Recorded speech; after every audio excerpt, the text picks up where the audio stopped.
Yeah, this one's probably gonna be kind of long. Speaking of, I forgot my water bottle.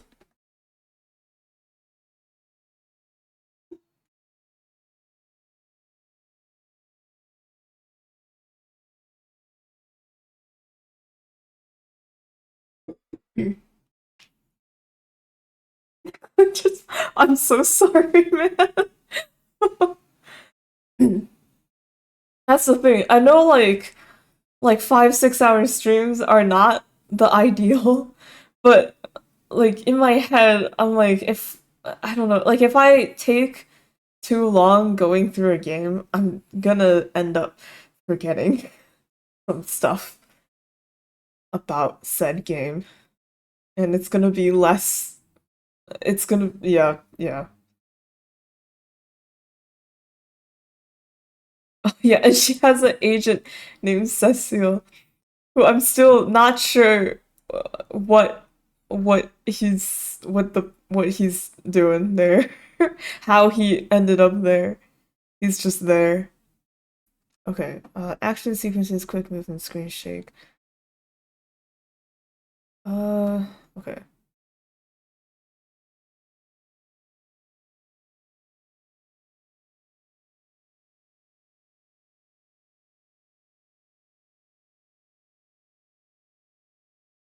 I'm gonna replace this one with like spiders, and then uh screen shake. Nail the school day. I'm sorry. uh, I'll try to stream a little bit earlier if there are longer games. Oh yeah. Oh god, and the bikini scene, which is extremely uncomfortable. Oh gosh. Yeah. Yeah. So so things kind of snowball with Iggy and Gidget.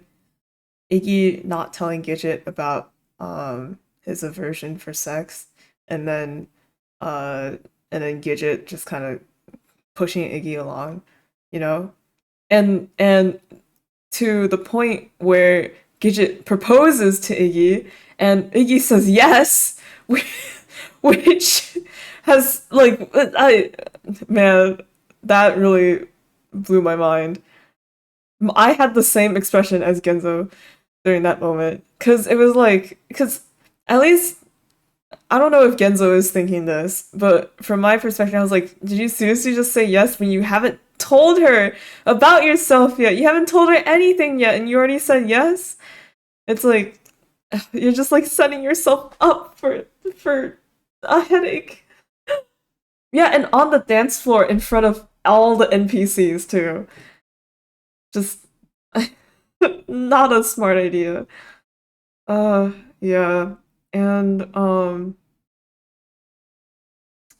right. So Gidget proposes, Iggy says yes, right? And then later that night, um Gidget is like, "All right, that means we are really engaged to each other. That means it's time for sexy times, right?" And Iggy's like, actually, no." And then he explains why, and then Gidget gets like, upset. Which I mean, like, is reasonable since, he hadn't told her anything, but she's not accepting of him, basically.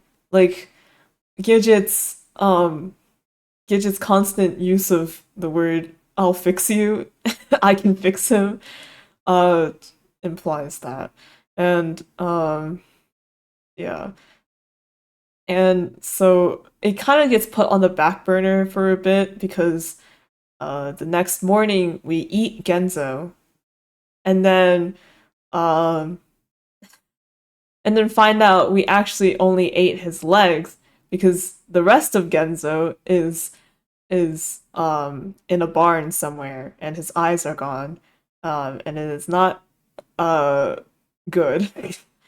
And then Orlam shows up and Orlam says some stuff. Orlam says some things.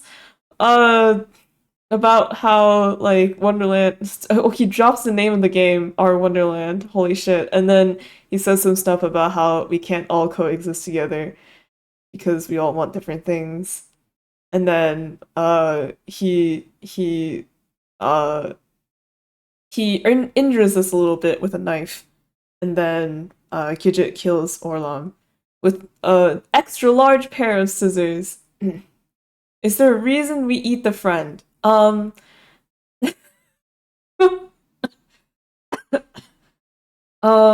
So uh so far, so like the whole game has been kind of a like Groundhog's Day type situation, right? And Wonderland, right? This place where dreams come true. Orlam makes the wish to become king.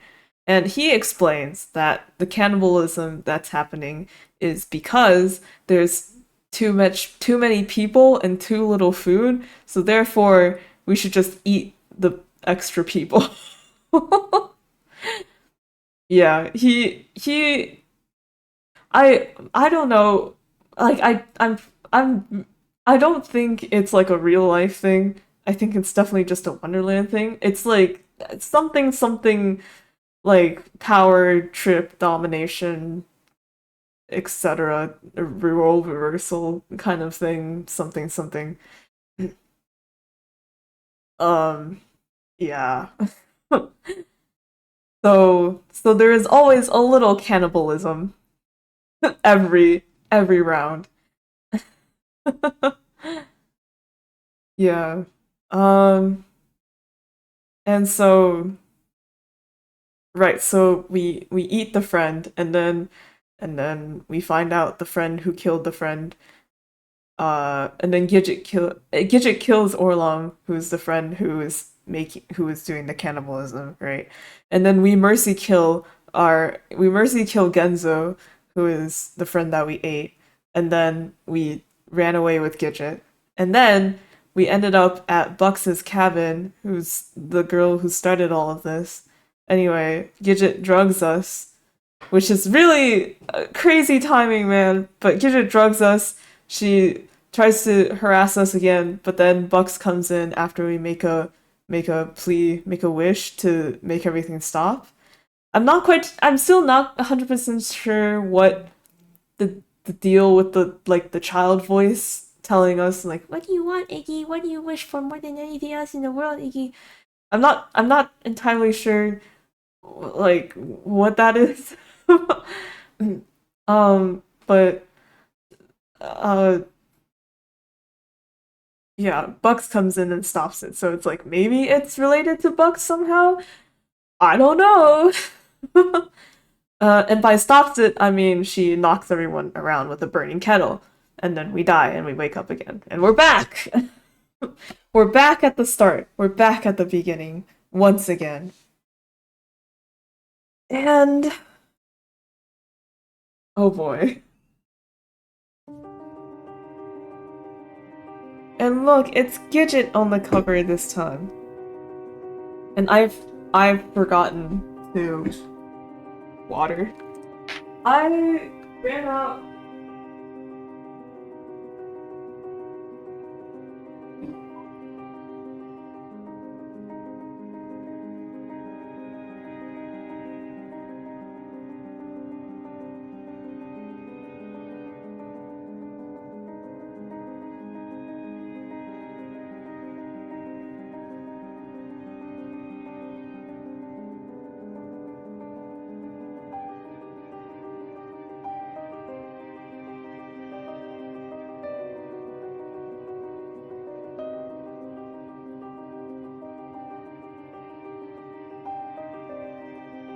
No, the current opening is from Bucks's daughter. Maybe that's related. I thought it was from Bucks's daughter too, but I don't know, cause Bucks's daughter Sadie is like a baby. She's like an infant. She doesn't even have, at least I don't think, a coherent thought process. Do babies have coherent thoughts? I guess they have wants and needs, but like Like, I can't imagine a baby asking someone, "What do you wish for?" or something. I don't know. Okay, alright, before we take way too long. Arc 5. Okay. Oh, right, and when we woke up this time, we remembered everything. Because usually we forget all the Groundhog's Day shenanigans, but this time we remember, so this is big! This is huge news! Only thing that might come up. Only a child can open the door to Wonderland 20 years ago. Oh, yes. Yeah, so yeah. Yeah. So like the reason why Wonderland's door is open again is because Bucks murders Sadie, her own daughter, in order to open the door. So huge Mew. No! As I feel like every single time you make a declaration it goes wrong. Maybe the trick is to do some reverse psychology. Say something like, "There's no way I win," and then try. It might work out. Okay, chromatic aberration.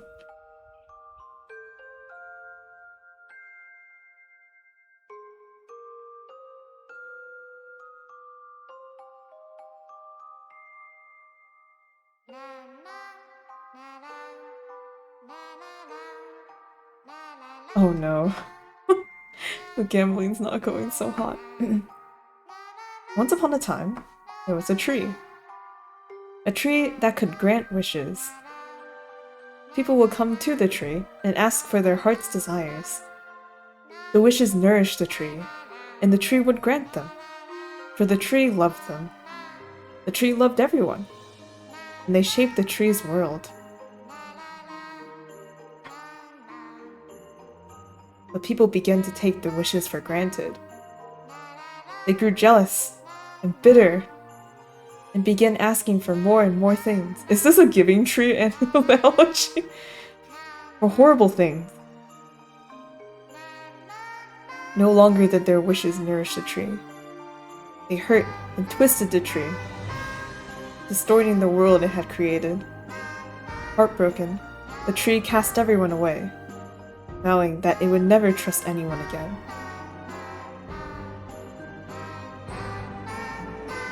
However, the tree grew lonely. It missed caring for people.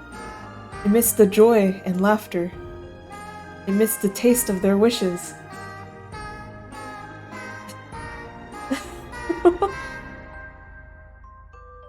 I will only allow those with pure and innocent hearts to enter my world, the tree thought to itself. And so it waited, and waited, and waited.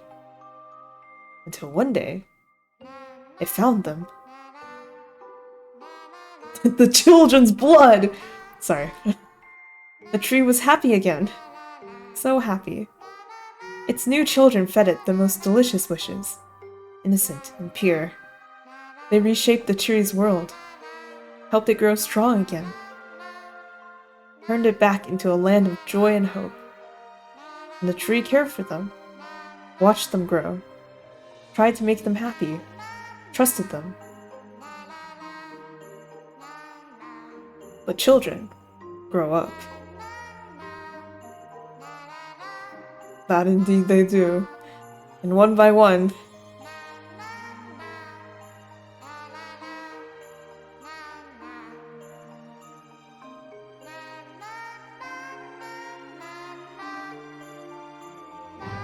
they lost their innocence.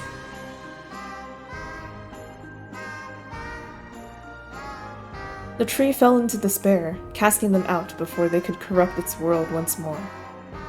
It felt betrayed. Betrayed by its children. Betrayed by everyone. It sealed itself away. Bitter. Desolate. Hungry. For hundreds and hundreds of years, its appetite grew. One wish. That was all it needed. That was all it craved. One single wish. Make it whole again. The purest, most innocent wish of all.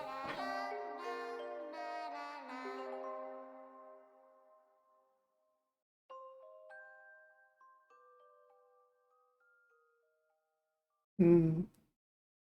Is this Minecraft? Something like that, yeah. It's recommended you play the side game before playing the final arc. You tell me this now?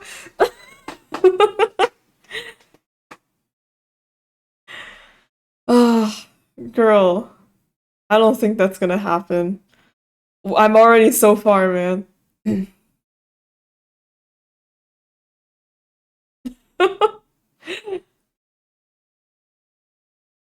Maybe afterwards.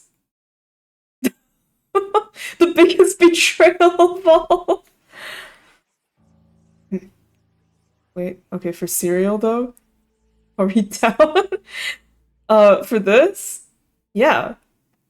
I mean, like, if we manage to finish this, like, I in one stream, like, tomorrow's stream can just be this one, which I know is much shorter and shouldn't take like 6 hours. Download it right now. What? Bro, like, it's okay. We can play through this and the story.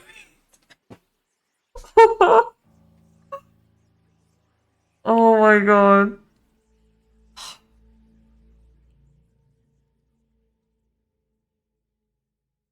I don't finish Art 5, so we need the context.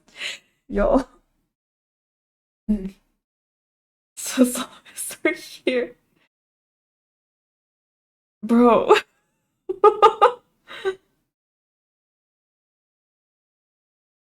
uh. Alright. I'm gonna leave it up to RNG, like all things in my life. Heads is a we continue to play our Wonderland and then we'll play Fantastic Wonderland afterwards as a way to supplement the information and be like, oh, so that's what happened. Or uh Tails is that we close this game and I download the other one and we play it in this recommended order instead. A poll? If I do a poll, you guys are gonna choose the other one. Okay, fine. Oh no, it looks like I forgot how to make the poll. Oh, uh-oh. Uh-oh. It's like when Tails you lose. Fool, I know that trick. Don't try to play with me. I can show you. Alright.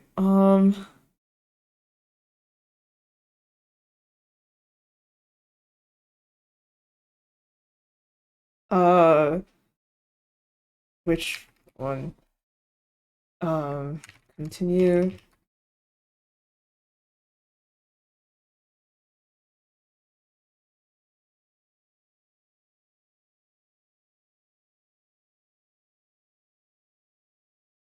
It's only 1 minute long.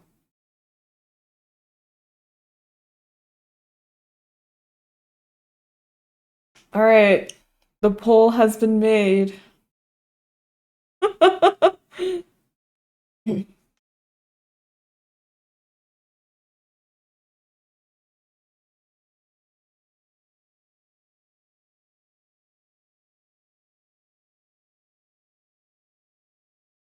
Am I allowed to vote? Oh, dude, I can vote. Wow. Dun dun dun dun dun dun dun. Dun dun dun.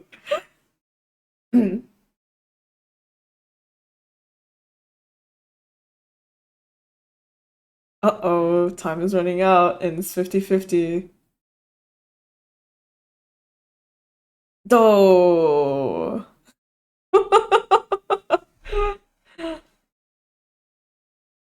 Damn, looks like it's RNG. Looks like it's dependent on RNG. Heads is the first option, tails is the second option. Let's find out. Fuck.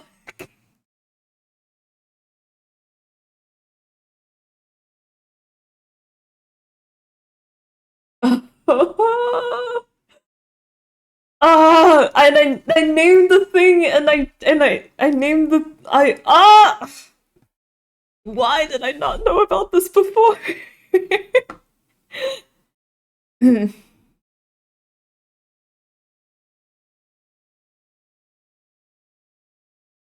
Screeching.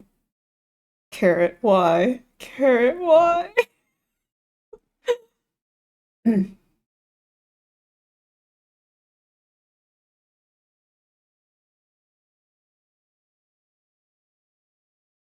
Okay, it was not on the wiki. I thought that it was on the wiki and I was just like misread something and then I was like, oh oops.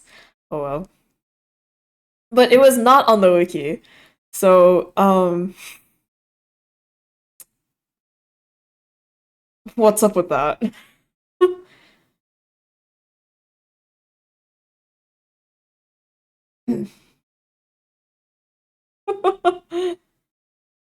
Recommendation is right there. That's true. I like, man. I thought I was all set to go, but like, you know, but like this the stream title and everything right now it does not match. And that bothers me a lot. The everything doesn't match right now.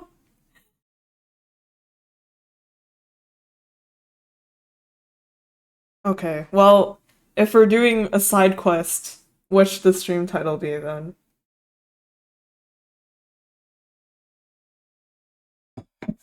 Side quest? Hello?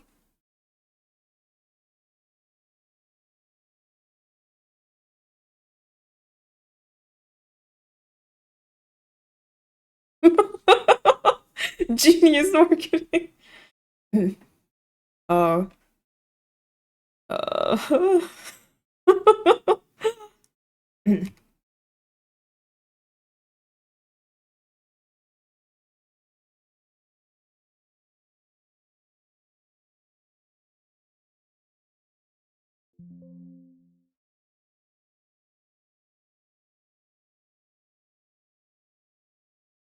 And I can't believe I was really out here like, this is it. Today is the final act.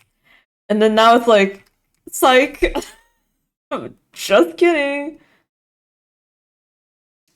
Twitch won't let me put it as the title because I can't use the word climax. Come on, Twitch. Are you 12? Our fantastic site.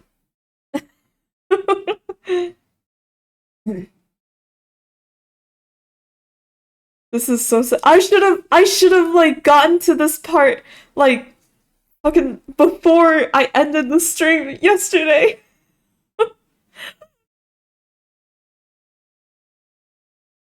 All right.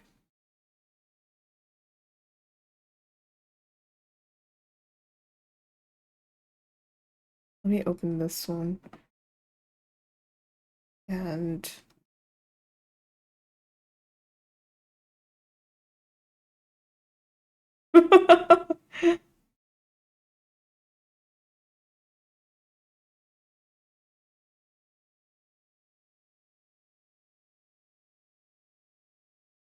um adult language, blood, adult humor, character death, brief instance of vomiting, screen shake, and bright flashing lights. Okay.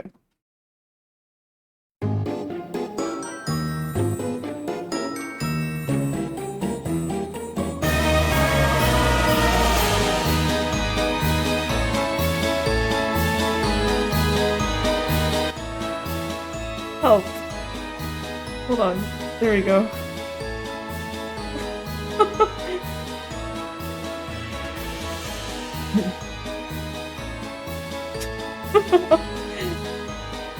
Oh man.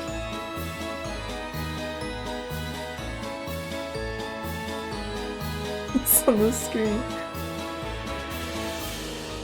Alright. So I did peek at this sometime earlier before. Like I didn't play the game, but I did peek at it. Um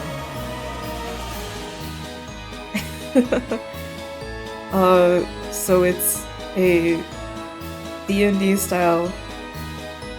D&D style? It's like a more of like an RPG version of the game. And it was made for the 2022 Spooktober Jam. And it was also the winner, so.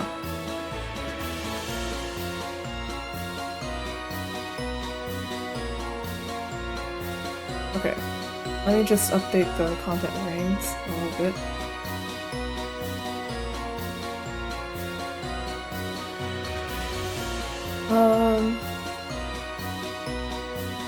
Language. Adult language. And humor. Character. Death. Brief vomit.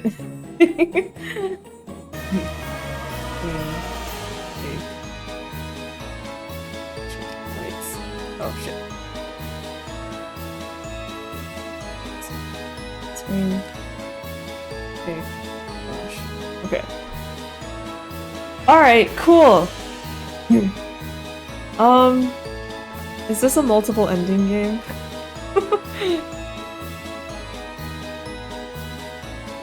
Three different endings. Ah yes, I assumed from the silhouettes.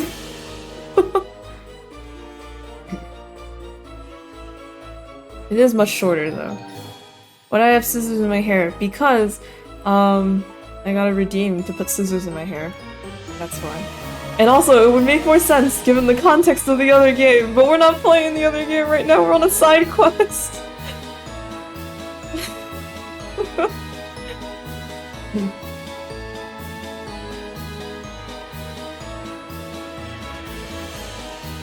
Alright. Okay. Well, side quest it is. I guess we're doing Act 5 tomorrow then. Or if we finish the side quest early, we can start Act 5, and then do half of it, and then half of it tomorrow maybe? Alright.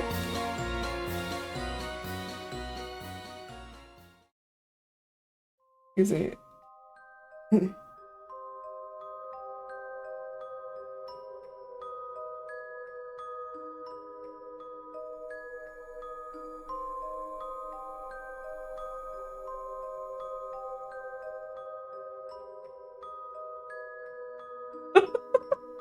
The slow scoot in. Hi.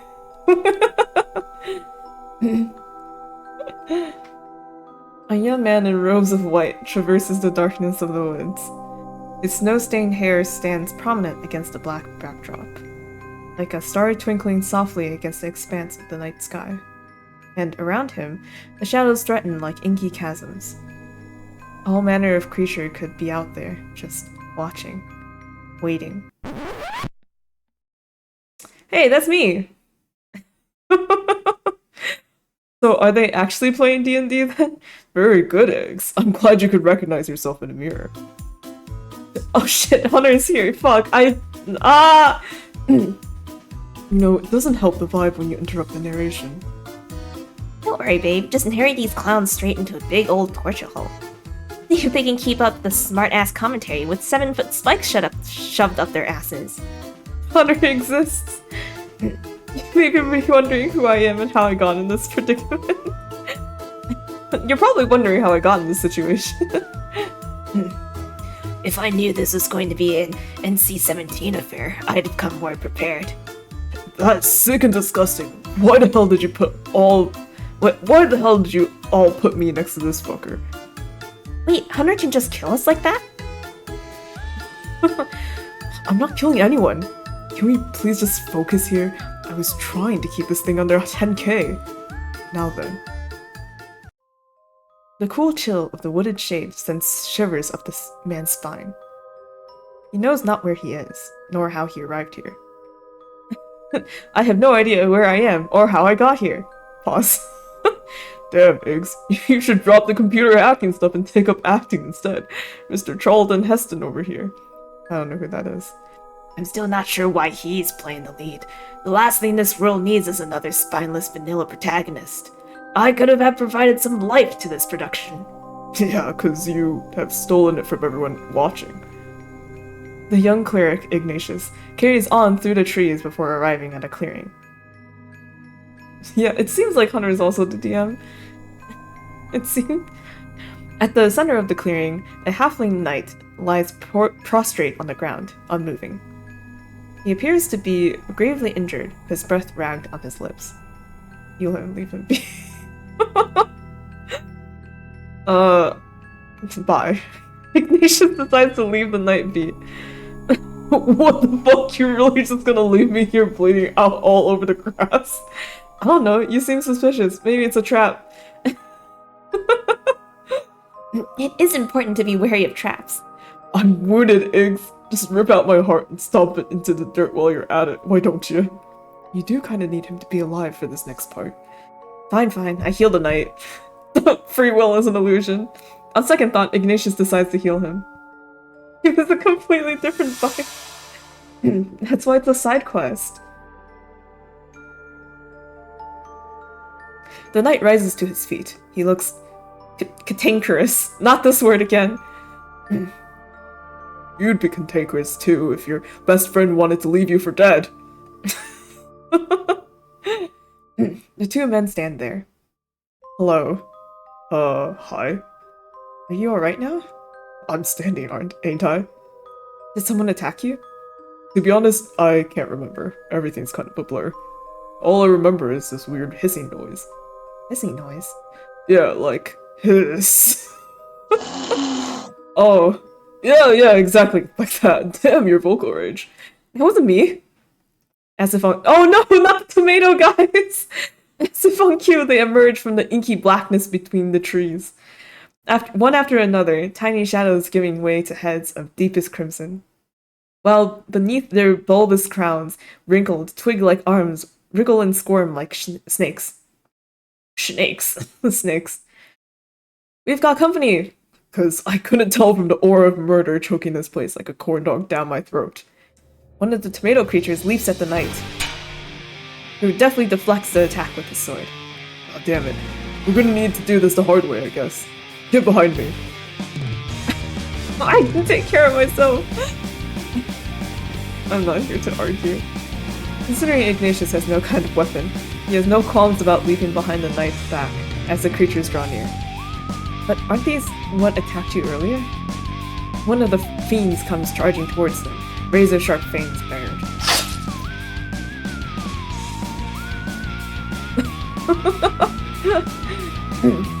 Well then, I guess there is a silver lining to it, huh?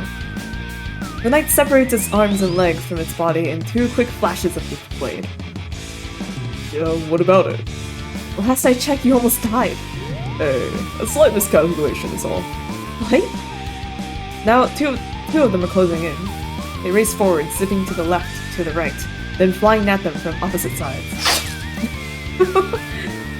The knight spins, sword arcing the air as it slices through their necks in swift succession, sending their bulbous heads bouncing to the ground.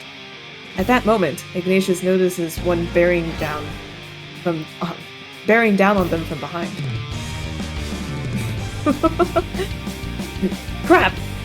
He takes a hurried step backwards, only for the knight to grab him around the waist and pull him in close with a grunt. Damn vegetables. Another flash of his blade. Then the incoming creature falls to the ground in 6 neat pieces. Ignatius watches in wonder, then lets his gaze fall to the iron-tight grip the knight has around his hips. The knight must notice too, because he recoils with a flustered jerk. Be, a bit more careful, yeah? The knight coughs. Decapitates another tomato. Coughs again. The remainder of the fight goes quickly after that. After 10 or more so of the creatures are turned into ketchup, the rest begin to scatter, no doubt having realized their attacks are futile. With the music so kick-ass, because it's an action scene. This is much more satisfying than just being eaten by the tomatoes with no...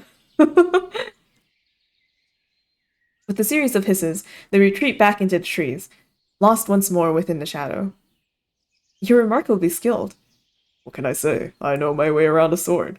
Bruh. That was subtle. Hey, I'm a subtle guy. Did I miss something? Don't worry, it's nothing. Yes, nothing. At any rate, Ignatius ignores his comments. What is your name, knight? Oh, yeah, we haven't done introductions yet, have we? I'd get a big fat F in chivalry. You could just call me Genzo.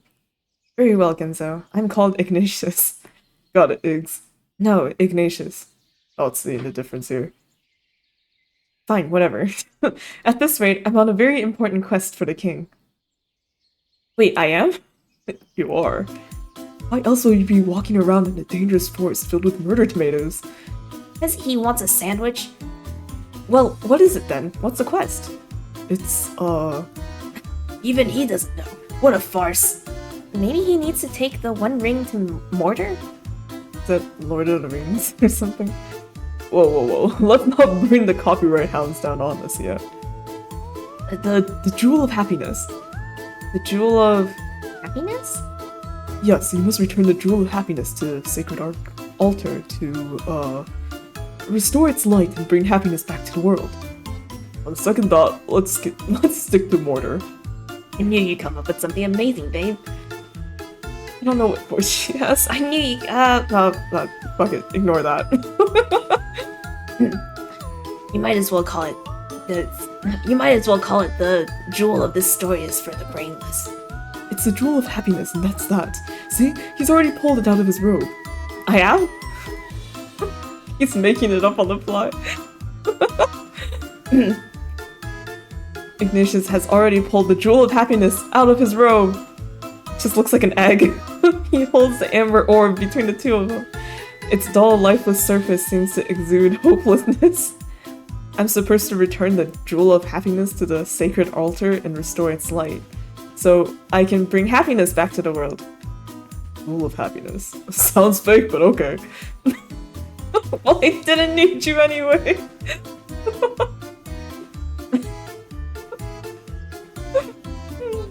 Fuck it, we ball. I'm sorry, I'm gonna go through this whole thing choosing the funny answers. Ignatius jerks the Jewel of Happiness away with a huff. Well, if you're gonna be like that, maybe I won't ask you to help.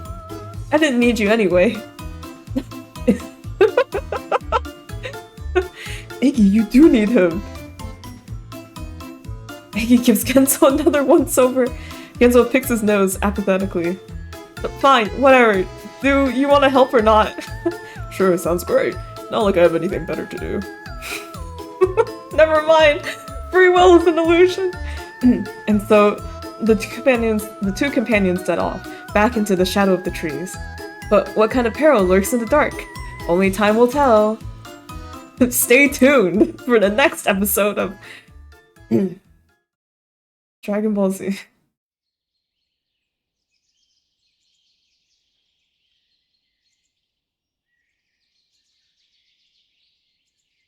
Grass. What are we looking at here? Seems to be a large empty field. Interesting. A bit sus if you ask me. It does have an aura of strangeness about it, but I wouldn't say sus. The two companions have reached the edge of the forest, only to be met with a new obstacle. DM raid roading? A complete lack of He's doing his best. An empty field. Oh, the horror. An empty field. Whatever shall I do? You know, I don't appreciate the sarcasm. This part was not supposed to be This part was not supposed to be challenging. It's literally just a field that you have to cross.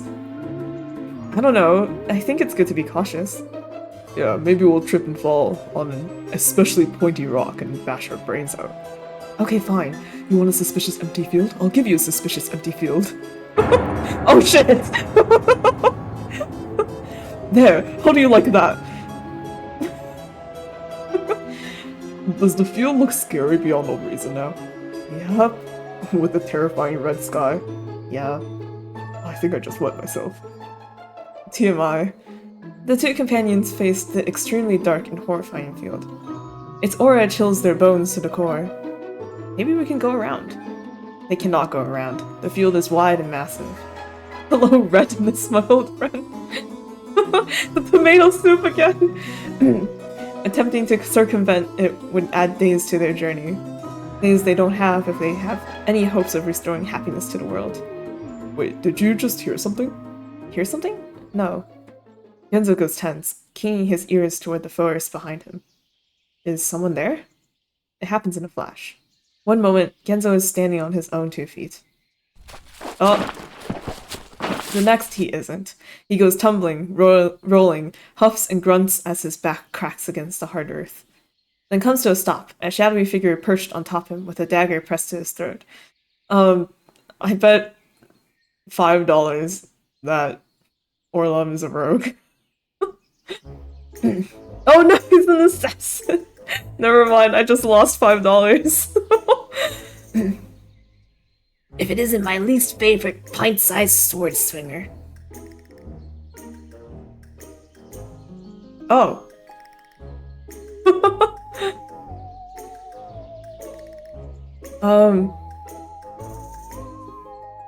Okay, yeah, that's what he said. Wait, you two aren't supposed to know each other. How can I not know this imbecile? Just thinking about him makes my stomach roil. That's what we call IBS, bud. What's IBS? See? See how he taunts me? I practically deserve to slit his throat.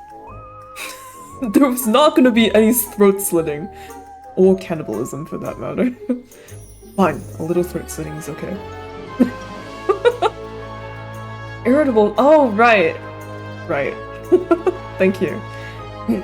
Oh, I thought I felt eyes on my ass the last hour or so. Yes, everything is always asses with you, isn't it? What can I say? I like what I like. Well, perhaps you'd also like me cutting that tongue of yours off, hmm? You sure you want to do that? I remember you praising it quite highly the last time I used it. Hooked individual presses his dagger tighter against Genzo's throat. Snark all you want, but the day will come when I'll get to do everything I want to you. Oh, you're gonna run to daddy cause a little halfling hurt your feelings?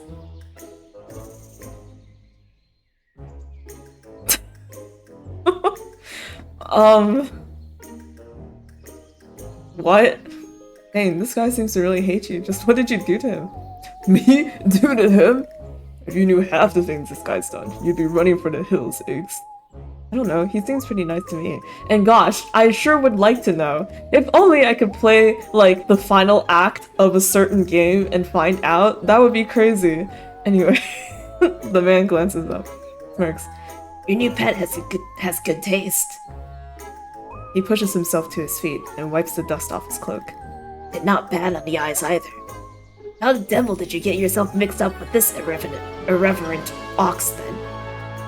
He's helping me return the jewel of happiness to the sacred altar. And the final arc is of this also has a sequel. Like, we get halfway through this game and they're like, actually, you have to go play Arc 5 of our Wonderland first.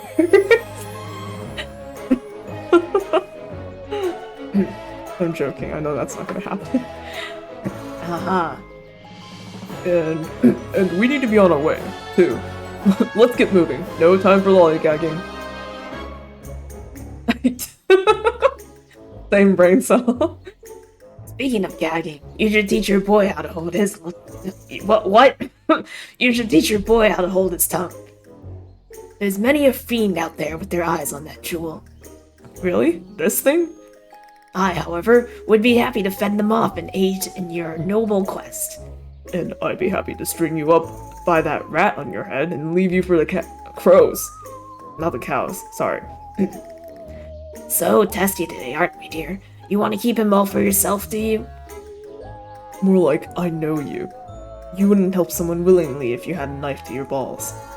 Don't tell me you're bored. Daddy sent you to run errands again, didn't he? Huh, I'm on a mission of extreme importance. Something you could never... He never sends me on errands. Who is this father you keep talking about? Why, the king of the imps, of course. I am heir to the throne. Aw, heir to the throne. Last I checked, you were at the bottom of the list, bud. Daddy doesn't like it when you sleep with the guy trying to off him. What? A moment of weakness is all. The cows are the crows, I'm sorry. Besides, last I checked, bottom of the list is still higher than brain-addled outcast knight. The man grabs Genzo by his mantle with a splendid huff. Do we know anything about Orlan's father? Just that he's not good. That he's very bad.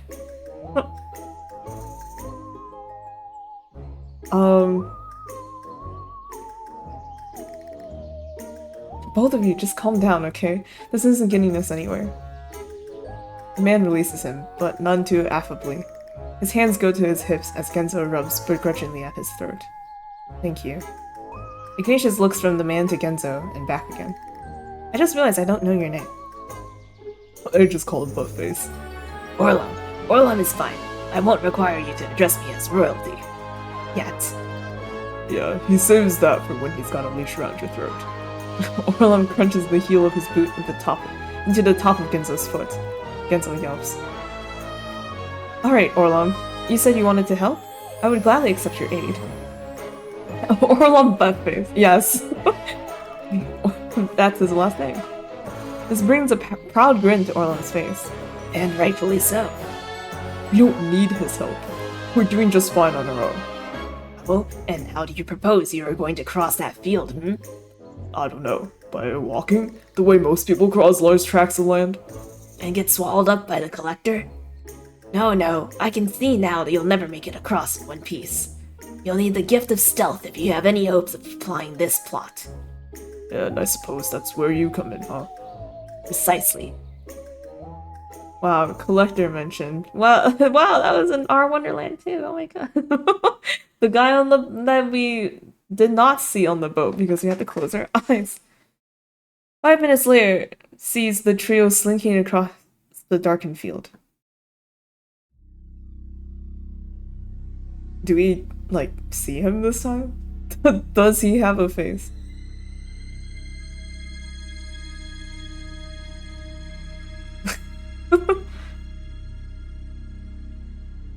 They dart in and out of the shadows like ghosts in the night.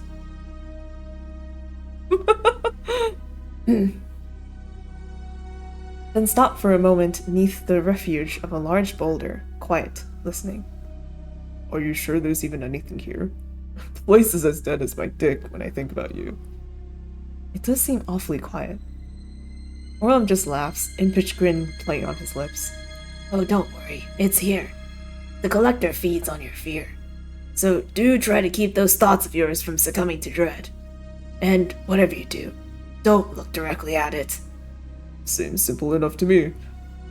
Ignatius curls his arms around his chest as a chill creeps up his spine.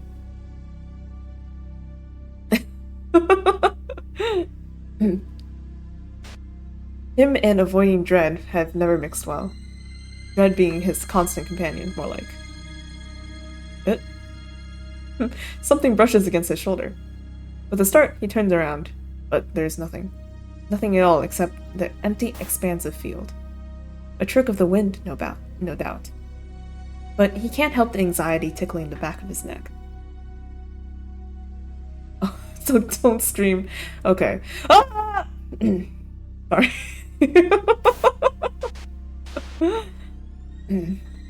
Maybe he won't be able to return the jewel after all. Who is he anyway? Not brave, not dependable, certainly not any kind of savior. Maybe he'd be destined to fail all along. At that moment, Orlan motions them ahead, which rouses him from his self-deprecating thoughts. And then they're moving forward again, around rock and brush, tracing divots in the dirt, swift and silent as they follow the trail of shadow.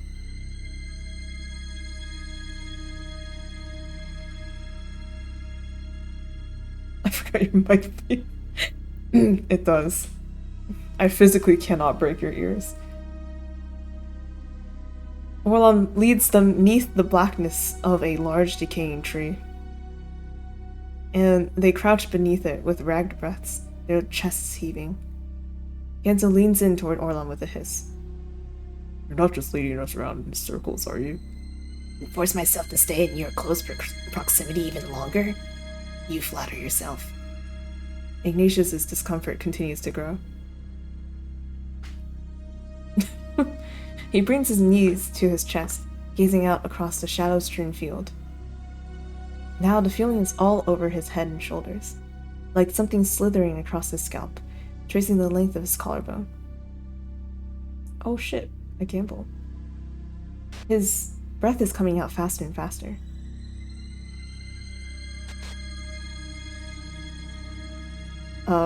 It's always better to say something. Guys, I'm feeling a bit weird. But his two companions continue to bicker and argue amongst themselves. Never mind. We're fucked. Neither one paying attention to him. Why would they pay attention to him? He's nobody. Nothing. A burden to any and all who cross his path. Surely they would fare better without him. He squeezes his eyes shut as a bead of sweat works its way down his temple. He'll never succeed. He might as well give up now. Why had he thought he'd ever be able to do something heroic? The slithering extends down to his chest, rolling and twisting around his neck, his arms, his waist. It's all around him now, but he doesn't care. He closes his eyes. He's a bumbling coward who doesn't deserve anything better. He would never have reached the altar anyway. Never have been able to make a difference. Tighter, twisting. He's being dragged now, pulled away from the safety of the shadows. He should just give up already. At that moment, Orlan leaps to his feet. It's here! It has him! Genzo follows suit, twisting around in horror. Iggs! But by this point, it's too late. The black tentacle coils around Ignatius's form with a possessive tug, then yanks him free of the shadow and up into the air. Ignatius takes one look at the form of his captor. His eyes widen momentarily, before going completely white, his body limp in the tentacle's grip. Orlan brings his hands to his hair, fingers digging into his scalp. Shit, he's already gone. Gone? What do you mean gone? There's no way now. We can't get close enough without looking at it ourselves. Stops. Looks at Genzo. Or perhaps not. Why do I feel like you're about to ask me to do something extremely dangerous? There's no time. I'll try to move around to the back and distract it. You use that opportunity to cut him free. If this were any other situation, I'd say get fucked. But I think I appreciate Egg staying alive, so fine. That's what I thought. Now go and do the only thing you're good at and slice some things in half. Orlan scuttles off into the shadow, dagger at the ready. Genzo unsheathes his sword, back to the tree bark as he keens his ears. It doesn't take long. Motion to the far left. The sound of a blade cutting through air, followed by the pained whine of something large. Now, Genzo! Genzo wastes no time. He darts out from his hiding place. The beast is huge, massive. All around him, tentacles curling and twisting against the sky, and Ignatius is up there in them. And that writhing snarl of liquid black coils. Genzo follows the sound of them, as they whip around him, whirling thrashes that snap at the air. One flash. Two. His sword arcs through the air, taking out the inky coils, one after another. Take that, you overgrown octopus from hell. The collector screeches, whipping its tentacles into an even greater fervor. They come at Genzo in whip-like lashes he can barely deflect in time, clanging off the hilt of his sword, slapping against his legs and shoulders, leaving red gashes in their wake. Genzo grunts, swings his sword left, right, aiming it at anything and everything disturbing the air. More shrieks. The creature is getting mad now, a tangible fury present in its throat. He's just to your left. Genzo nods, grits his teeth, then plants his feet firmly on the ground and chops. The blade carves neatly through the two tentacles coiled around Ignatius' body. There's an almost audible shudder, a fleeting moment where Ignatius stays suspended in the air. The arms. Then Genzo holds out his arms with a little whistle between his teeth. and Ignatius's limp form falls into them with a cushy thwomp. Genzo doesn't waste another moment. He takes off, short little legs, booking it across the dirt. Genzo's fruit ninja skills are paying off. The collector roars and wails and peppers his back and neck with more whip-like snaps. But he doesn't stop. Can't stop.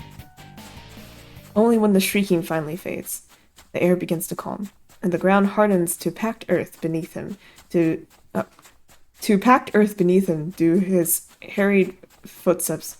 What? Wait, oh my god. And the ground hardens to packed earth beneath him do his harried footsteps slow. He comes to a stop, shoulders heaving and coughs racking his frame. Can't stop, won't stop.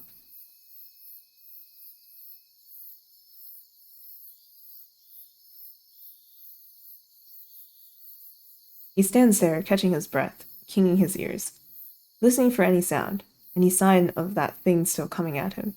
But there's nothing. The air is deathly still, aside from his breathing. Complete and utter silence. Until Orlam jumps down from who knows where to land on the ground beside him. Genzo yelps and falls back on his ass. Give him here. What's wrong with him? I already said he's gone. But there might be a way to bring him back if we act fast. What the hell does that even mean? But Orlam doesn't respond. He's already got Ignatius laid down, out on the ground, and is currently snapping his fingers in front of his eyes. Ignatius remains silent, his eyes as white as the bangs framing his face. Orlam curses beneath his breath and begins rifling through his pack. Mean he's, like, passed out or some shit? Yes, passed out. For all eternity. His answer finally seems to stop Genzo short. He runs a nervous hand through his hair, corner of his mouth twisting downward. Wait, am I dead? Yeah, he better not be dead. I'm not dead, don't worry. Why do I not trust you, Mr. Antagonist over here? You know, that was actually that was pretty gallant of you, though, Genzo. It was? Oh, no praise for me, I see. Perhaps I should have left you there to rot. Thank you too, Orlam. What? What did I say? I think you broke him. Dumb bastard probably hasn't had anyone thank him for anything in his goddamn life. Cool. Words.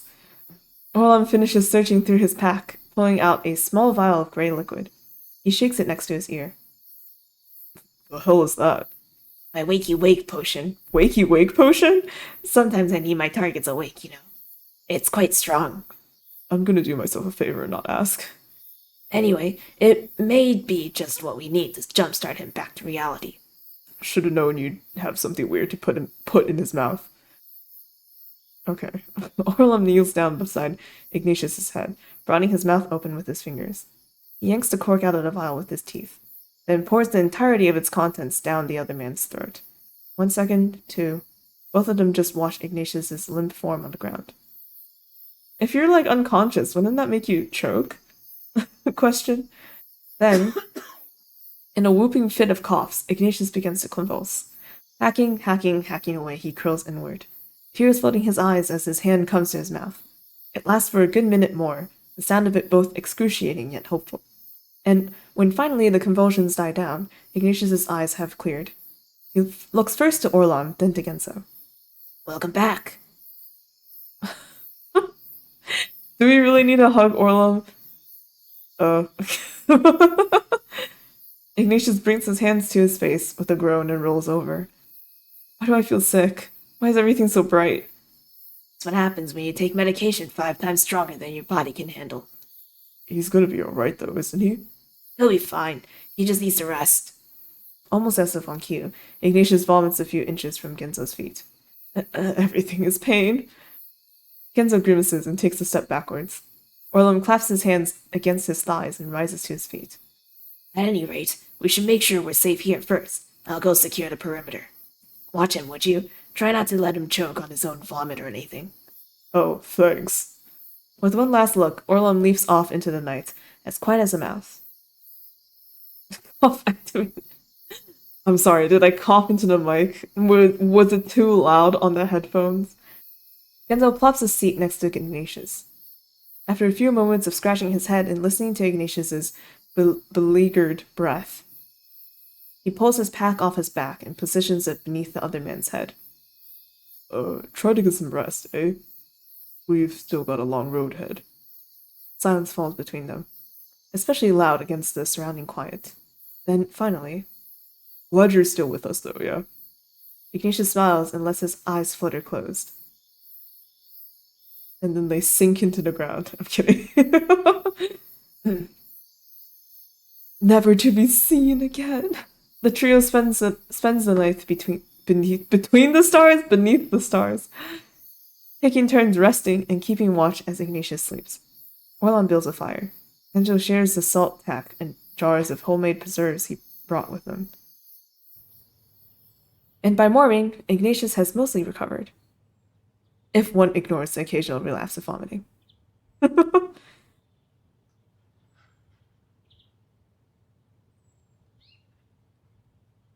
So they set off back down the trail. Trail jam. Speaking of, I found out today that my bread was moldy. Anyway, once more headed in the direction of their goal with hopes high, and only the intermittent doubt crossing their minds. On and on they walk, following the twisted path over rock and under hill, until, just as the sun has hit its peak in the sky, they approach a crossroads. Not so yum yum. I actually did not know yesterday, and I did eat 2 slices. But to be fair, the 2 slices were not moldy. I only found out after looking at the rest of the slices after the 2 slices, and I was like, oh no, I messed up. It'll be fine. Until, just as the sun has hit its peak in the sky, they approach a crossroads. And smack at the center of this crossroads, they see a figure. The figure is unmoving, simply standing in the middle of the path. And even as they near, he remains still. In fact, they get all the way within a few yards of the figure with still no sign of movement. They come to a halt, stand there. The figure stands there, just staring in their general direction. And that was the last we heard of Tomorrow I'm dead. I'll never get to see the end of our Wonderland. No.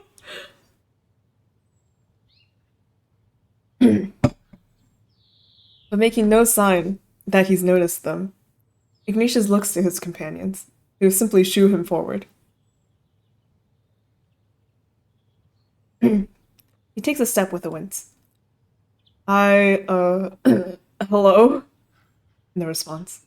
Nothing but the same far-off stare. Ignatius shifts from one foot to the other. Looks back. Receives nothing but a shrug from his companions. Tries again. Hello? The figure gives a sudden start. Okay, I know this is Gidget, but if she's playing a guy... but, dude, I can barely keep up. She's just gonna have a regular voice. It's fine. Who's there? Ignatius takes a startled step backwards. We're, just passing through is all. But the sight of you standing in the road was so strange, we thought we should... He trails off with a little wave of his arms. He's not entirely sure how to finish his remark, so he leaves it be. Smoker voice. No, it'll double up. The blonde gentleman looks at him for a moment, eyes dilated, then seems to realize something. You're the one my father sent with a jewel, yes? Father? Ignatius's hand goes instinctively to the jewel inside his robe. Wait, doesn't that make you... The prince? You two are quick-witted, aren't you? Whoa, wait just a minute here. Are all of us just gonna ignore the fact that Gidget is... Is what, Iggy? I believe that our pallid compatriot is trying to say, man, and a rather handsome one at that. And what's wrong with that, huh? We can be whoever we want to be, can't we? I mean, sure, I guess. I just thought it would be fun, is all. Besides, I always make guy characters when I play games. I just like it better. You don't have a problem with it, do you, Iggy?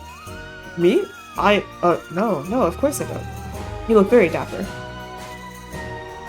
Hell yeah. The prince narrows his eyes in intense scrutiny, studying Ignatius from head to foot. Prince Gidget. Yes, you don't look dependable at all. It's a good thing I came. Now give it here.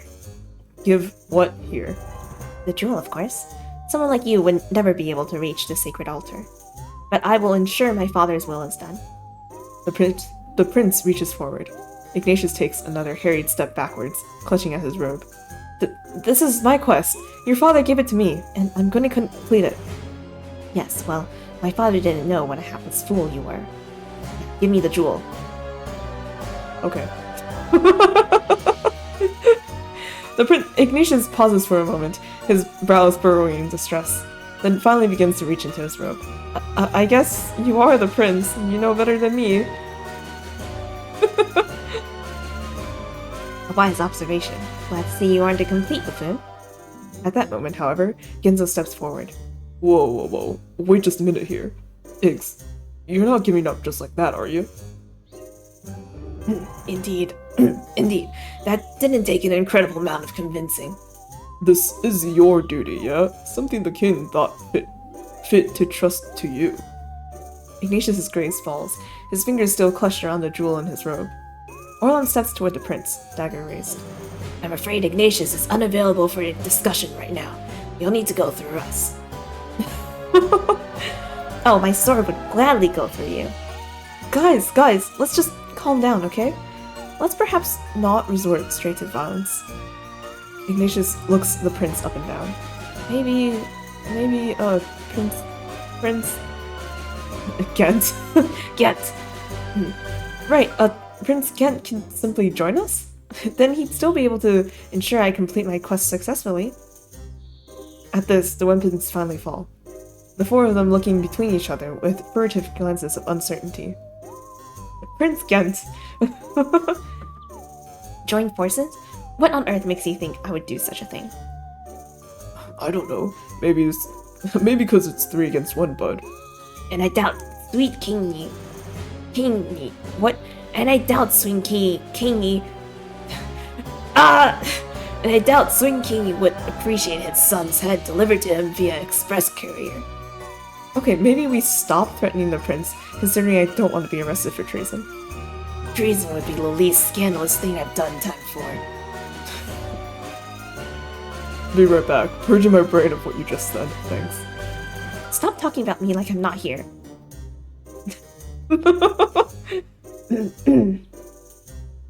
Just imagine it's like D&D and they're trying to say their lines and they keep fucking up.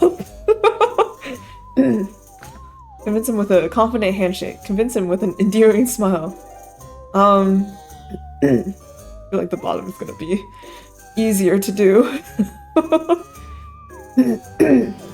Ignatius can see the prince might require more convincing. And what better way to prove his sincerity than with an award-winning smile? Summoning every ounce of charm he can muster, he cocks his head to the side with a smile that might as well be made of sugar. Won't you please help us? The prince looks at him a moment, then takes a step backwards with a start. He brings a hand to his mouth with a flustered cough. Hey, suppose I could find it in my heart to lend you my aid? Momentarily, at least. He straightens, coughs again, smooths down an errant lock of hair. Yes. I think this arrangement will mutually benefit both our parties. So I shall accompany you. I can only hope my sword will prove a worthy asset. I'd be happy to evaluate its worth. Stop this! I wasn't talking to you! Despite the prince's awkward demeanor, Ignatius considers his trial of persuasion a success.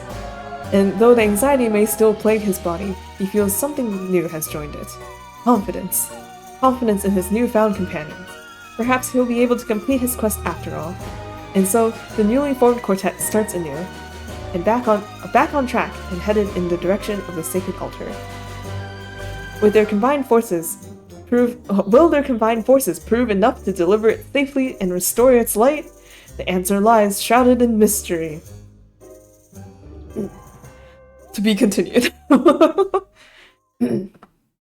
We'll be right back after this commercial break.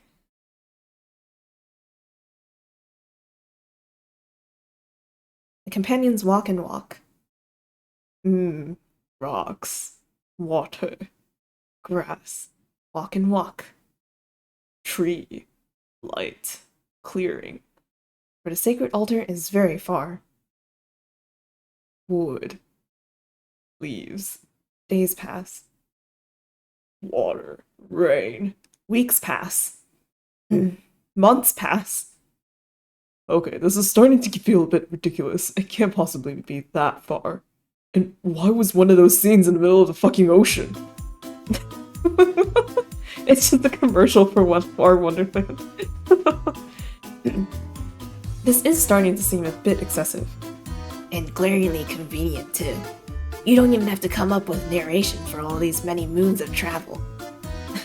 You guys have got beef with how my award-winning other husband is writing the story? Award-winning? What award did he win? My heart, of course.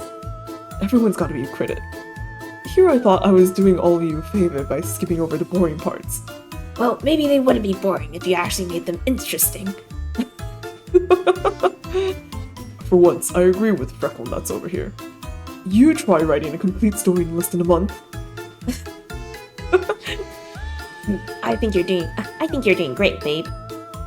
Maybe you can just have us run into the next obstacle? That usually provides an opportunity for character-driven conflict.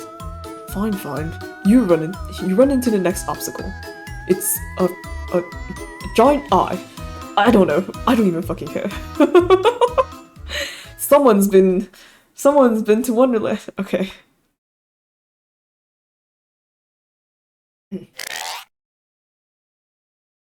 The group suddenly runs into a new obstacle. It's a giant eye, sitting right in the middle of the bridge they need to cross. No one knows how it got there. It's just there.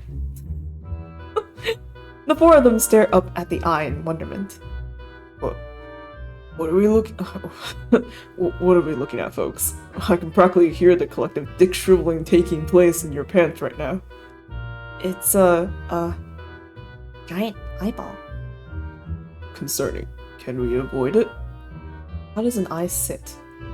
It floats, actually, so it doesn't really sit. Considering its girth is currently occupying the full width of the bridge, I would say no. Yeah, I figured as much, but thought I'd ask. The prince puffs up his chest and takes an only slightly hesitant step forward. And why did it say the eye sits? It's just an expression. Stop reading so much into it. You there, eye creature. I know not your motive for blocking the path right now, but I must ask that you relocate yourself at once. You must cross this bridge on important business for the king. There's no response from the eye. The prince turns around in search of answers from his companions, but receives nothing but a series of shrugs.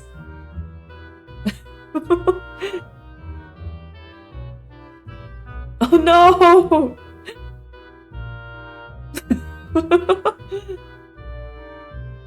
He takes another step forward, only for a sudden rumble to overtake the bridge, setting its precarious planks into a flurry of undulating tremors. Ignatius's stomach flip-flops in rapidly building nausea, and his feet. He can't keep his feet centered in the middle of the bridge. Already he can feel his balance starting to give, and he's tilting toward the edge. Oh no. Fuck me. I don't know. I'm gonna roll a dice. I'm sorry. Gant is the tallest right now. Willing what little remaining strength he can put into his wobbling legs. Surely there will be no mistake. He aims himself at Ghent without thinking, and jumps. What are you? But the prince doesn't have a chance to finish his question. In a flash, Ignatius is flush against his chest, in a flurry of white-robed limbs. Ghent pulls him in close on instinct, holding him tight as the bridge rocks and quakes around him. And only once the tremors have subsided, does his grip loosen. With a start, he grabs Ignatius's shoulders and pushes him away. Try and be more careful. Sorry, it all happened so fast, and I lost my balance. The prince coughs, looks away. Then perhaps you should pay more attention. You do realize if we lose you, we lose the jewel, yes? Ignatius's gaze drops to the ground. Sorry, you're right. Hey, give the guy a break. He's doing his best. Well, maybe his best isn't enough. Genzo's hand goes to the hilt of his sword. You want to say that again? Guys, stop it! He's right. I'll be more careful. The prince turns away in a huff. That's all I ask. Genzo snorts, but lets his hands fall back to his sides. Royal prick. Look at you, Mr. Popular. What's that supposed to mean? Oh, nothing. Just a casual observation from a friend. I hate it here. Up ahead, the prince clears his throat loudly. If we're all done playing around, can we deal with this new problem we have on our hands? All eyes turn back to the front, where the giant pupil of the eye has rolled over to face them, and is now staring at them curiously. Ignatius feels a shiver curl up his spine. Fortunately, the prince once again takes the lead. He steps forward, clears his throat. If you are indeed sentient, then I ask that you heed our request and allow us passage. We have urgent business to complete on the other side of this bridge. The eye looks from the prince to Ignatius to Genzo, then Orlan in turn. It turns its massive, watery pupil back to the prince. What? The eye talks? Oh, golly, okay. Answer me these questions 3, then safe passage I shall decree. It talks? Impressive, given its lack of an oral cavity. You can't just say mouth like a normal person. The prince shushes them with a wave of his hand. Very well, then ask us your questions. Please don't do that again. The pupil of the eye shudders, dilates, then in a booming voice that sends the planks beneath his feet trembling. With the average flying speed of an unladen swallow. Oh wait, no, it's a math question! In the function random number. Wait, no. It's not a math question, it's a coding question. Function, I don't even know how to read this out loud. Random number, variable base number equal to... If you were to call the variable base number outside the function, what would be the output to the console? What the fuck kind of question is that, Hunter? Is Hunter also a coder? Isn't it usually some kind of riddle or something? Oh, all I have is this JavaScript for Dummies book, so sue me. I think it's a swell tactic. Riddles are so last decade. We're gonna die. The prince pauses for a moment in confusion, and straightens, smiles. Child's play. The answer is... Undefined! How did you... Correct! The prince glares at Ignatius, who, for once, is looking quite proud of himself. It's like, finally, a question I can answer! Junction, what's your function? Wrong one! You think you're pretty smart then, do you? I may know a thing or two from time to time. Next question! Fucking... When using array.length on variable... When using array.length on var list of pets equal dog, cat, bird, sparrow, what would be the output of list of pets.length? 4! Correct! Now it's Ignatius' turn to glare. The prince just smiles. Not so fast on uptake, are you, cleric? Can't count numbers anymore, Iggy. Can't count up to 4 now. Pathetic. I was distracted for a moment. A typical excuse. Do you have any idea what's going on? Do you have any idea how to count to 4? I have no fucking clue. Not a clue. Good, glad it's just not me. Trick question, syntax error. Trick question, you forgot a semicolon. Next question. Ignatius and the prince both brace themselves. Which HTTP verb would a developer use to request an update to a product's details from a server? What? Correct! The two of them grin at each other, eyes aflame with passion. Congratulations, I don't have any more questions. With another shudder, the eye rolls off the edge of the bridge. It disappears into the water, far, far, far below, without so much as a splash.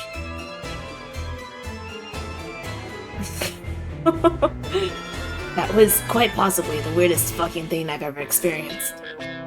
The prince turns to Ignatius, lips still curled into a smile. Suppose you're not as incompetent as I originally made you for a cleric. My opinion of you has risen. I can't believe you can also count numbers like I do. Sorry, I can't get over it. You're not half bad yourself. Guess we don't need you anymore. What the hell? So mean. Ignatius is having a hard time containing his own grin. You're not half bad yourself. Maybe between the two of us, we'll be able to finish this thing. The thing being a website. The prince laughs. Indeed, I do believe our chances have just increased. The two clasp hands in a moment of triumph and camaraderie. That could rival even the most famous of shonen anime. Oh, okay. What are we then? The peanut gallery? We may have just been relegated to the role of comic relief.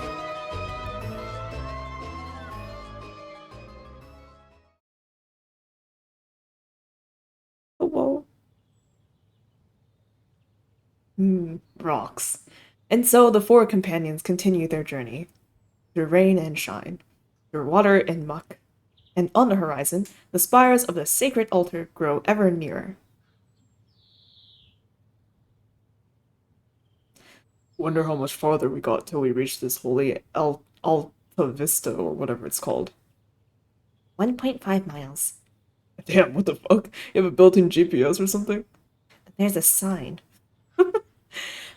You would know if you were able to read. Don't I feel incredibly sheepish? We're almost there then. Finally, we'll be able to complete our quest. Or will you? Says the question mark, question mark, question mark. With a collective gasp, the group turns at this new voice. Oh my god. What happened to your ears, y'all?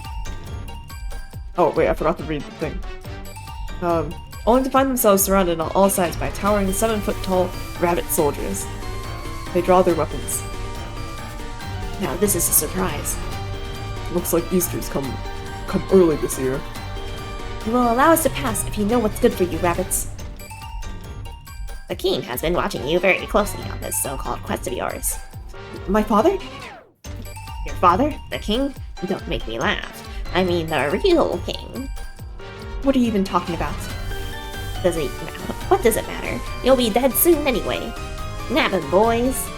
The rabbits charge. I've never seen them this slow. Yeah, right. They're quick as lightning. Giant furred masses that move with exhilarating speed. And Ignatius can only watch as his companions begin to fight. He scoots back in an attempt to get out of the way. But they're everywhere. More and more of them join in the fray. To his left... Genzo is deflecting incoming spear attacks with well-placed arcs of his sword. To his front, Orlum is leaping in and out of the incoming onslaught, landing jabs of his dagger on their necks and arms. And to his right,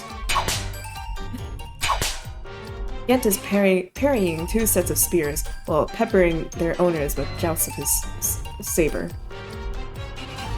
Planks, clashes, and fleshy thwacks surround him on all sides, and he has to sidestep again and again whenever the flurry of weaponry grows too near. He can't even keep up with it. It's too much, and it's happening too fast. Swirling chaos around him, with nothing he can do to help. A grunt to his left. Genzo gets hit first. Ow! You can see the flash of red across his arm from a spear that he hadn't managed to evade. Then a heavy thud. Ouch. One of the rabbits had caught hold of Orlum's cloak and thrown him to the ground, hard. Orlum leaps back to his feet, but it's clear he's hurting. This is where Edna mode goes, that's why you shouldn't have worn a cape, okay? No, yeah, exactly. A yelp of pain to his right. Now Gent too has taken a hit. 3 fresh claw marks have been gouged into the flesh of his cheek. Ow. He needs to do something. He needs to help them. But who? It's all happening so fast. What? What? I have to choose again? Okay. Alright, Dice, don't fail me now. Orlov! Are you sure, Dice? Fine. He wins on instinct. I feel like I'm gonna end up with like a very random ending. But there's only 3, so it's gotta be one of them. Darting toward his left before his mind can talk himself out of it. Orlam! But Orlam is suddenly nowhere to be found. Ignatius looks around in confusion as the rabbits leap and scuffle around him. There's a thud to his front, and when he looks up, he sees a pair of yellow eyes staring straight at him. Hi there. He takes a step backwards. The rabbit takes a step forward, snarls, then charges, but just before the rabbit sends the point of his spear straight through his stomach, he's flying through the air. Orlam has him hooked in against him, and they're leaping, diving, slicing through the air. So fast it sends Ignatius' head spinning. Once they come to a stop, Orlam grabs Ignatius' shoulders with a harried shake. What the hell do you think you're doing? Helping you! Help! Orlam brings his hands to his hair with a frustrated grimace. But he doesn't have a chance to say anything further, because another rabbit is already lunging at them. Orlam grabs Ignatius by the wrist and takes another flying leap to the left, then is back to dodging spears, evading claws, ducking under boots. But Ignatius can tell that Orlam is getting tired. His sidesteps lack the vivacity he's shown at the beginning of the fight, and he's not moving quite as fast. It's slowing him down. No sooner has this thought left his mind than Orlam must make a miscalculation, because they go careening into the broad front plate of an especially large rabbit. No! There's a dull thud as they fall back on their asses in the dirt. Shit. Orlam wobbles to his feet as quickly as he can. Shit. Already, they're completely surrounded. A wall of rabbits on all sides, and moving closer and closer. That's when Ignatius notices it. A flicker around Orlam's plate. What? Like some sort of glitching veil. And the Orlam he sees through it is different from the Orlam in front of his face. His eyes are yellowish green, pupils red at the centers. What?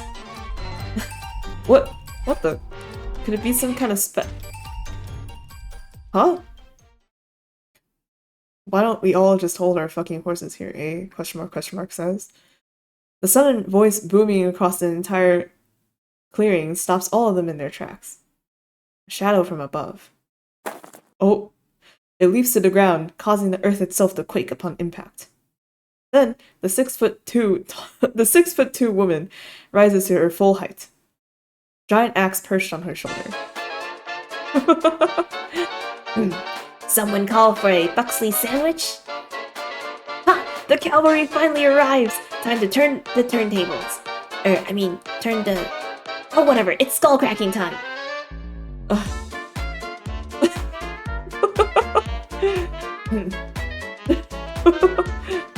What? Nothing. I just never imagined you so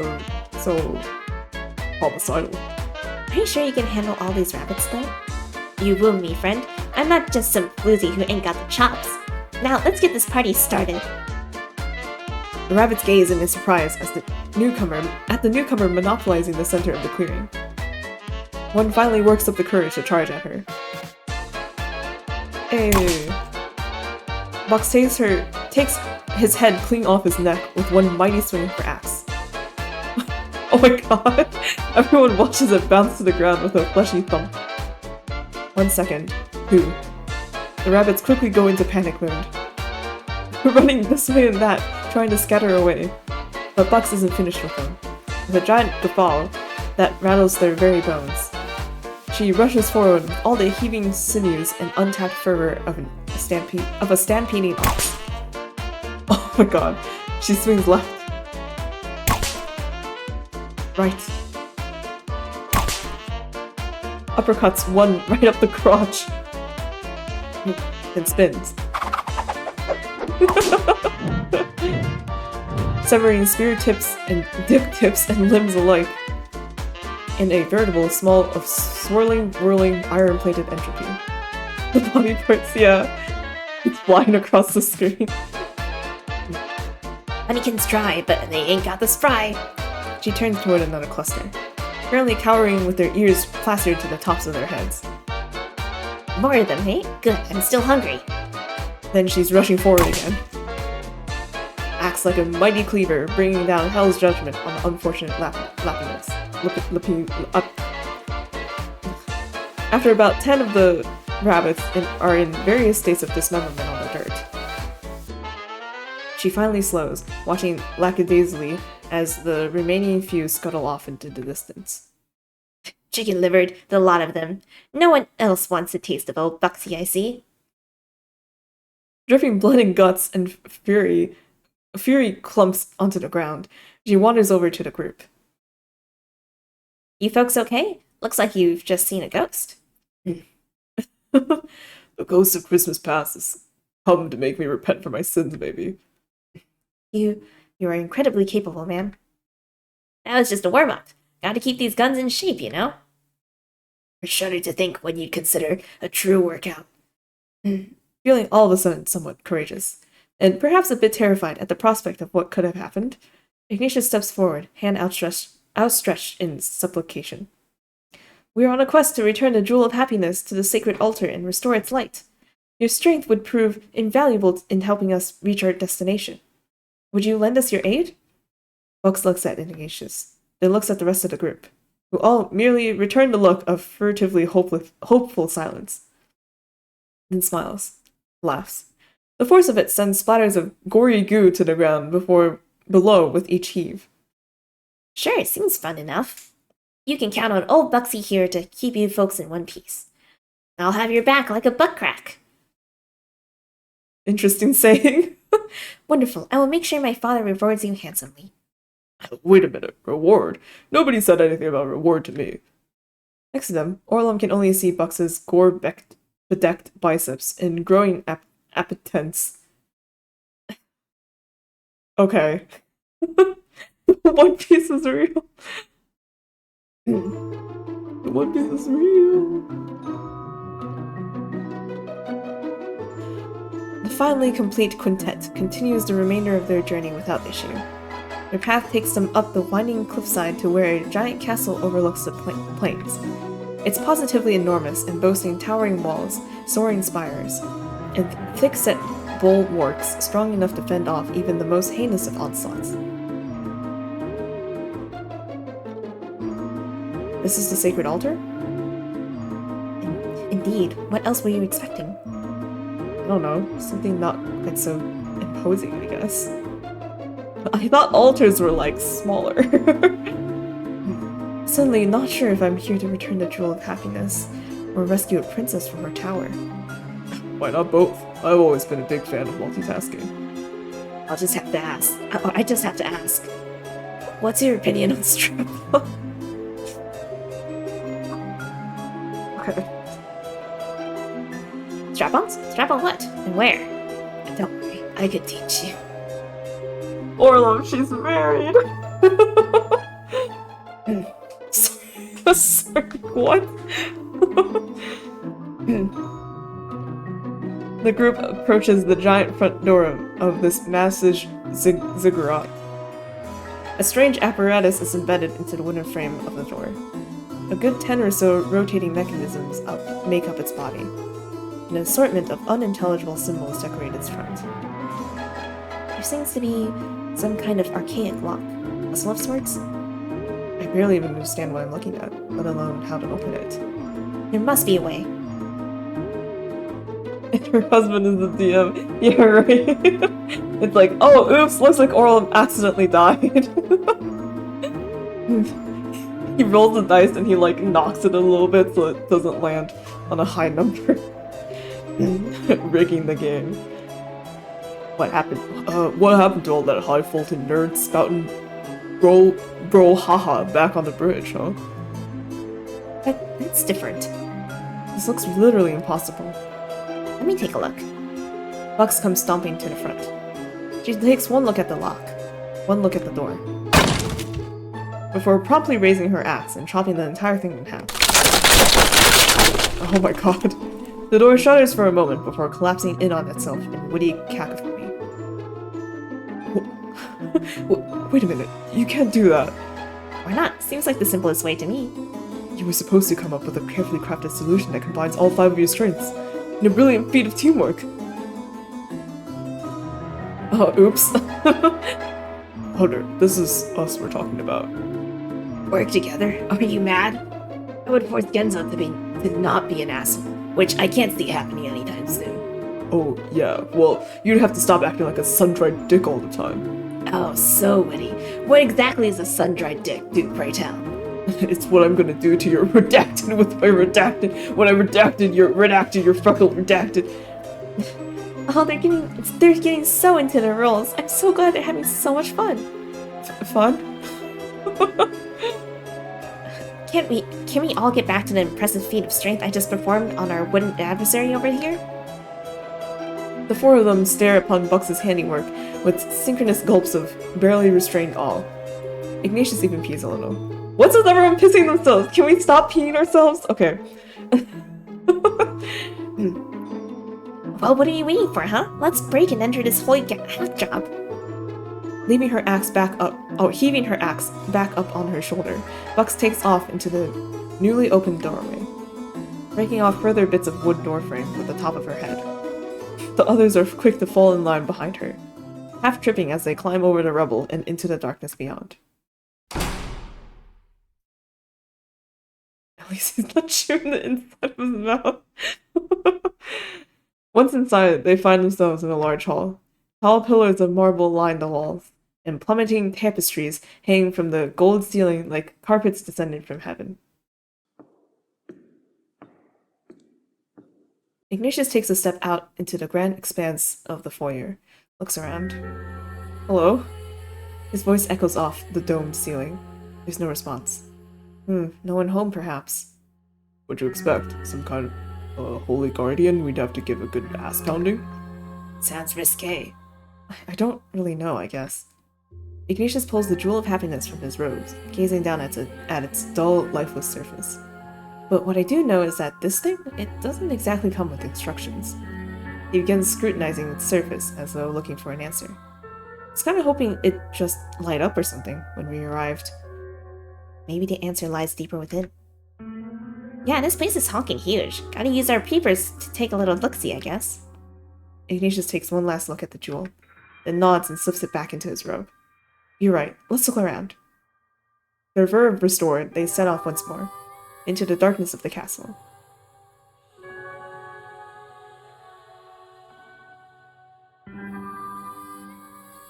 It's quiet around them. Deathly quiet. The steps echoing out across the marble halls. From one hallway to the next, they walk, each one longer than the next, but each one completely empty. Nothing but long, still corridors that seem to lead into darkened obscurity.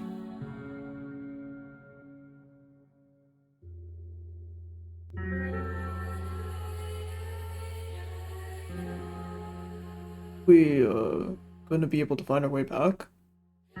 This is getting awfully maze-like. Ignatius turns to look back the way he'd come.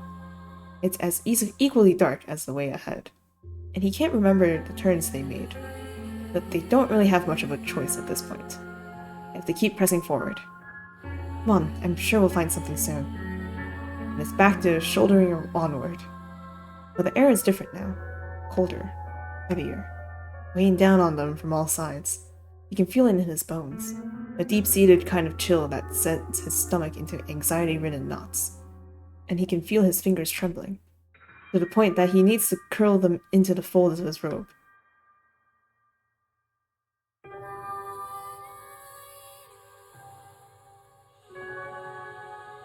Ooh. The lights flicker. A shutter on-off, on-off. Ignatius stops in his tracks. Waits a moment. Then, when they seem to stabilize again, looks back. He blinks, wondering at first if he's just seeing things. Then shakes his head. No, someone's missing. Where's Bucks? The rest of the group turns around to look. But the warrior woman in question is nowhere in sight. Shh. Bucks?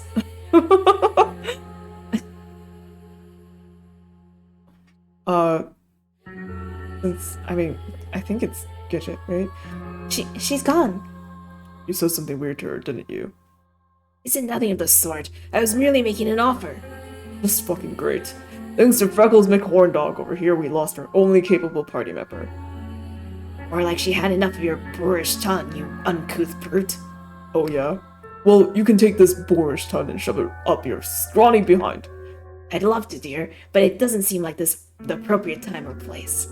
For fuck's sake, excuse me while I hurl. Would you two be quiet already?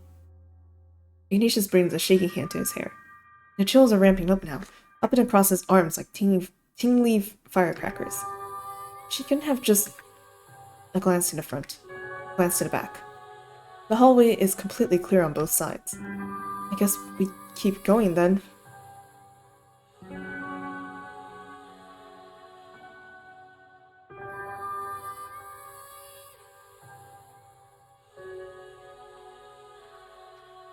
Oh no, it's flickering again. Heart twisting, he twirls around, searching. Orlam's gone. Yeah, it seems like they're all dropping, one by one. Oh, thank God, I thought he'd never leave. This is not a good thing. Agree to disagree, I guess. You're royal. I don't give a rat's behind this. Ignatius gulps. His heart is really starting to pick up now. If this keeps up... No.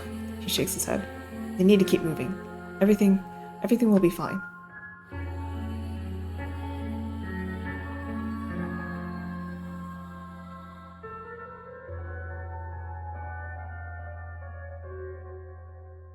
The next time the lights flicker, he spins on his heels, refusing to let another one of them disappear in front of his eyes. But it's already too late. By the time he's facing backwards, Gent is the only one standing behind him. I'm beginning to grow mildly alarmed.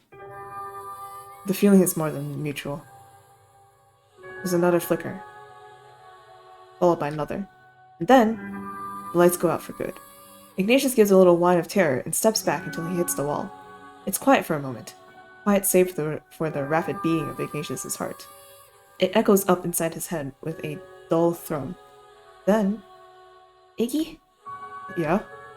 Where are you? Somehow, the sound of Gent's voice seems to calm him. And despite the fear still gripping his frame, he manages to pull himself away from the wall. I'm here. He reaches forward in the darkness, groping. He hits something soft, jerks back, then reaches again. A clumsy meeting of the fingers. Then their hands clasp together. It's silent for a moment. Now we, won't lose each other, at least. Right. Then they're moving forward, just the two of them, down the corridor of endless darkness. Around them, the walls seem to undulate with invisible waves, a tangible sense of isolation closing in on them. But Ignatius keeps his thoughts focused on Gent's hand, on the soft feeling of it between his fingers. A beacon of light even in the thick curtain of shadow threatening to strangle them. It's comforting. We're not to speak of this later, you know? Of course not. Just making sure. But Ignatius can't keep the small grin from forming on his face at the words. I was expecting Genzo to be the last one. I think it probably depends on, like, our earlier choices, maybe? I'm just assuming here. But we'll see. Particularly when Gen's fingers tighten around his. He feels himself begin to ease somewhat. Yes, they'll be able to get through this. So long as they have each other. In fact, he's just beginning to regain some of confidence when he realizes Gen's hand is gone. Oh no.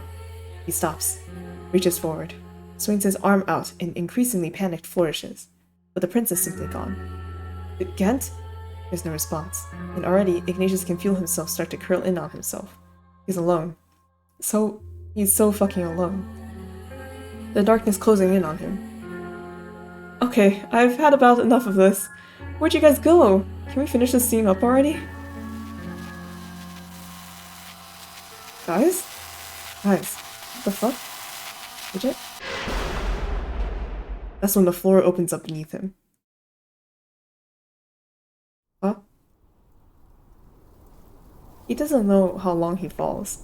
It's dark all around him, like he's falling through nothingness, a gaping dark abyss surrounding him on all sides. Suddenly, there's a voice whispering in his head.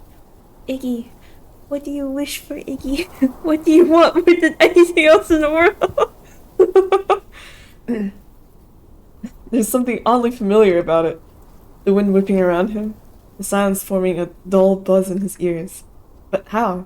How could it be familiar? How could any of this be familiar? The thought makes his stomach twist. What's going on? He doesn't even know anymore. He's lost. Lost in something much bigger than himself, with no way to stop it. And just as he's beginning to wonder if he'll simply keep falling forever, the ground rises up beneath him like a steam engine to the gut. Okay. Voices. That's the first thing he comprehends. There's voices around him. Clanky iron footsteps, but dark. Still dark. He can't see anything in his head. His head is ringing like he'd been bashed in the ears with the world's largest gong. He groans, tries to push himself up, only to be immediately grabbed from behind. Or the third wall, because it's not breaking out of the game within the game. The third wall. Two sets of strong hands grip him beneath his pits and pull him to his feet. What the hell? He tries to pull away, but the fingers digging into his skin are like iron rods. Then they're moving, marching, forward. Held just high enough that he can't quite touch the ground, his toes scraping the floor. And as they walk, he begins to hear it. Stomps, synchronous, crisp and thundering, and chants. An entire chorus of them, growing louder and louder. The ground trembles beneath his feet. Louder. You can feel it in his bones now. What? Vibrating up. A panic tremolo stirring his heart. The world opens up all around him, taking his breath away. Where are we? It's some kind of vast underground hall. Everything red, hot, and glowing. Glowing. Lava cascades down from awe-inspiringly high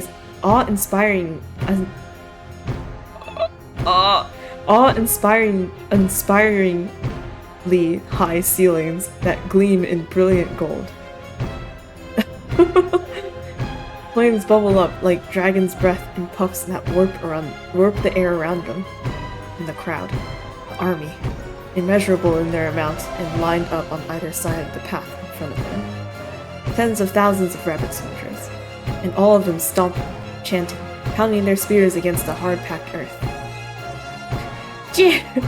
What? Jerry! Jerry! Jerry! Ignatius swallows hard as his captors begin dragging him down this aisle. Oh my god, this sound is deafening. The chanting is so loud and so zealous, it makes him very bones tremble, his heart thrum. Jerry! Jerry! Jerry! Back and forth, he watches the fervent soldiers in their frenzied exultation. Dragged further and further along, the air scorching his lungs. He can see a gathering up ahead, past the ranks of soldiers. More rabbits, holding small figures between them, his companions. He squeezes his eyes shut, the world starting to spin around him. Jerry! Jerry! Jerry! Closer and closer. Oh god, that's a lot of rabbits. Until a throne comes into view past the gathering. Its gold gilding glinting in the incandescent light of the flames. Jerry! Jerry! Jerry! He feels dizzy, the heat curling up inside him as the echoing chants continue to assault his ears. Finally, they make it to the end. Oh! And his captors drag him in line with the rest of his companions. They turn to look at him, faces a mixture of indignation and apprehension. All of them forced to their knees with their arms cocked out like chicken wings. Ignatius returns to look with a gulp of uncertainty, when all of a sudden the chants come to a abrupt stop. The entire army goes down on one knee in a synchronous series of iron clangs. Silence. Then, footsteps. Behind them, heavy and echoing as they approach. Is this a rabbit? My dear friends. It is. Is this Jerry? So kind of you to finally join me.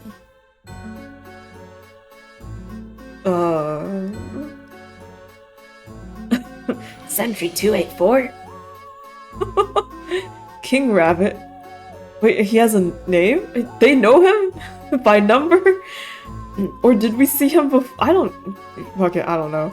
The rabbit in question doesn't move for a second. For something. Then his ears rocket skyward, body stiffening like a rod. I told you to call me Jerry! The bark makes Ignatius flinch. Orlum, however, just grins. You really expect me to stoop to that level?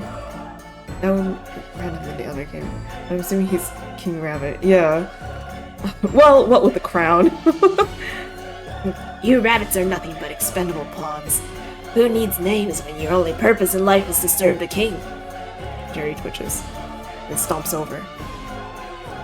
Oh, he grabs Orlum by the base of his rat tail and yanks him up into the air.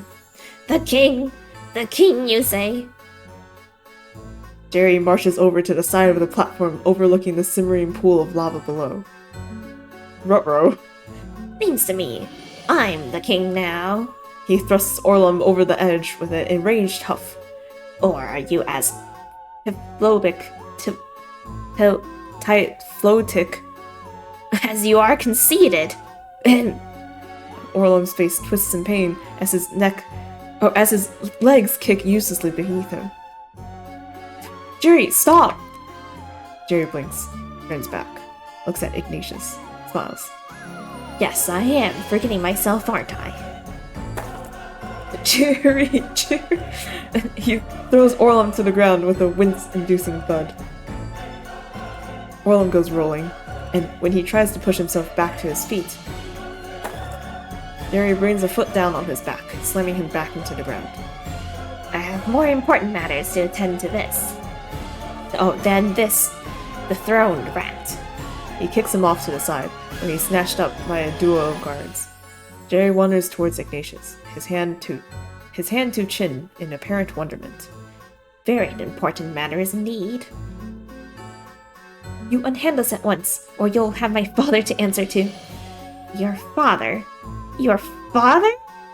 Jerry's ears curl in amusement, his eyes flashing. He's laughing. High-pitched squeaks that bite at their hearts, and eardrums like knives. Haven't you figured it out yet? I am your father! I mean, none of this is real!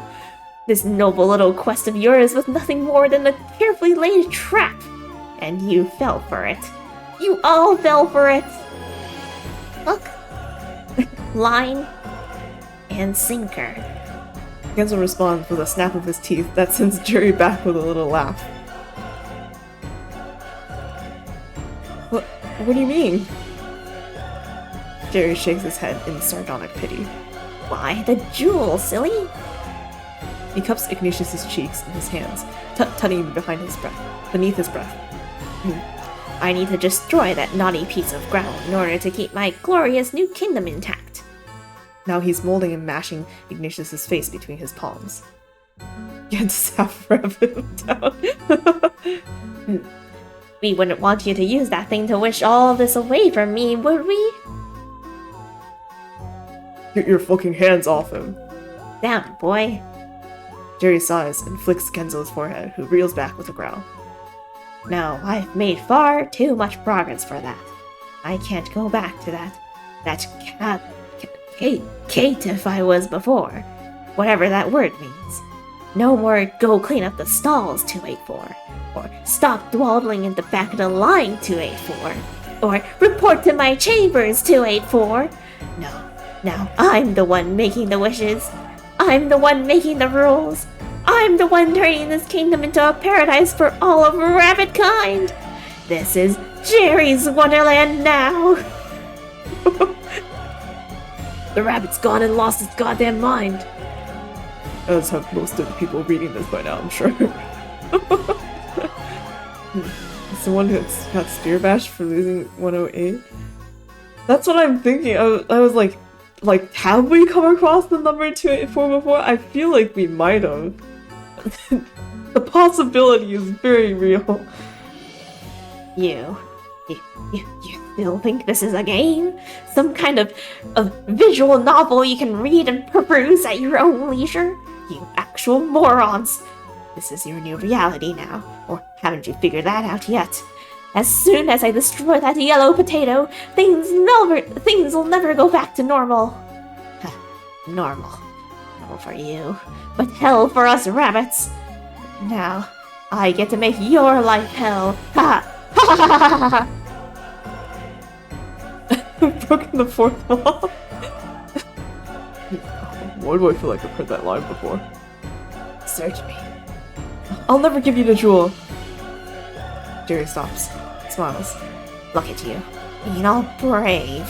Oh, sorry, kid, but there ain't much you can do at this point. He snaps his fingers at the guards. Turn him over.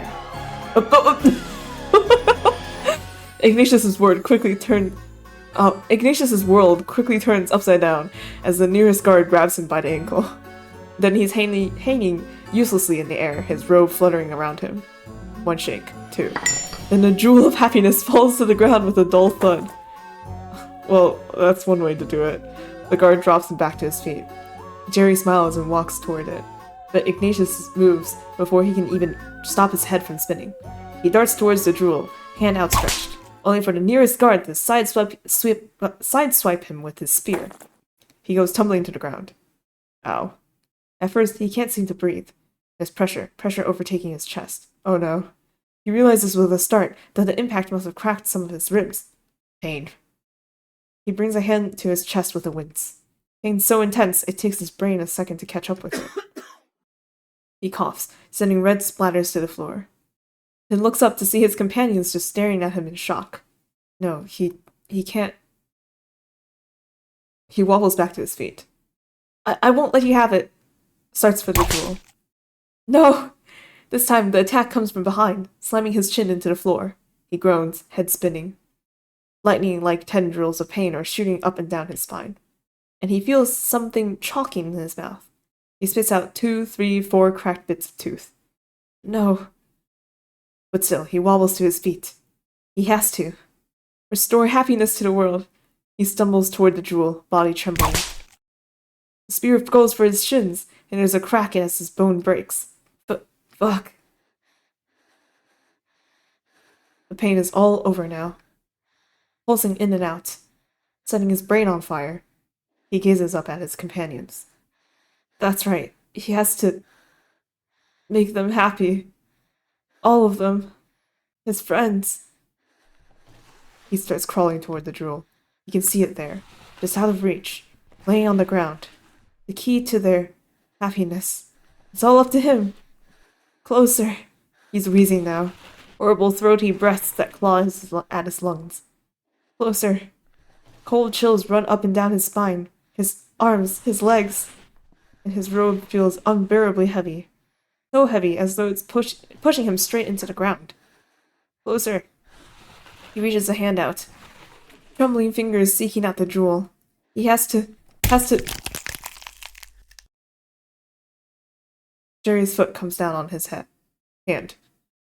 Not his head. The pain is immediate, shooting up through his hand, his arm, his shoulder, sending a panicked gasp out between his lips. He can't move. His body goes completely rigid. Ouch, crunchy, yeah. Muscles not responding, brain on overdrive. Jerry simply watches him, tisking as he shakes his head. Look at you. So stubborn. He grinds his foot harder into Ignatius's hand, bones crunching between his heel. But it's too late. Everything is already in play. You're not the star of the show anymore. He leans down, fingers gripping the back of Ignatius's head and wrenching it upwards. Don't look so sad, though. I won't kill you.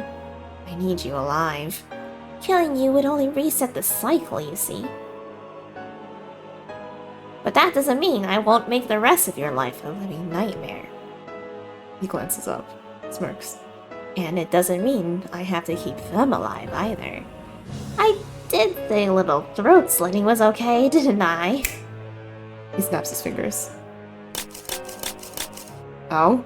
And the guards holding his companions promptly run their knives across each of their throats. What? Ignatius's eyes nearly bug out of their sockets.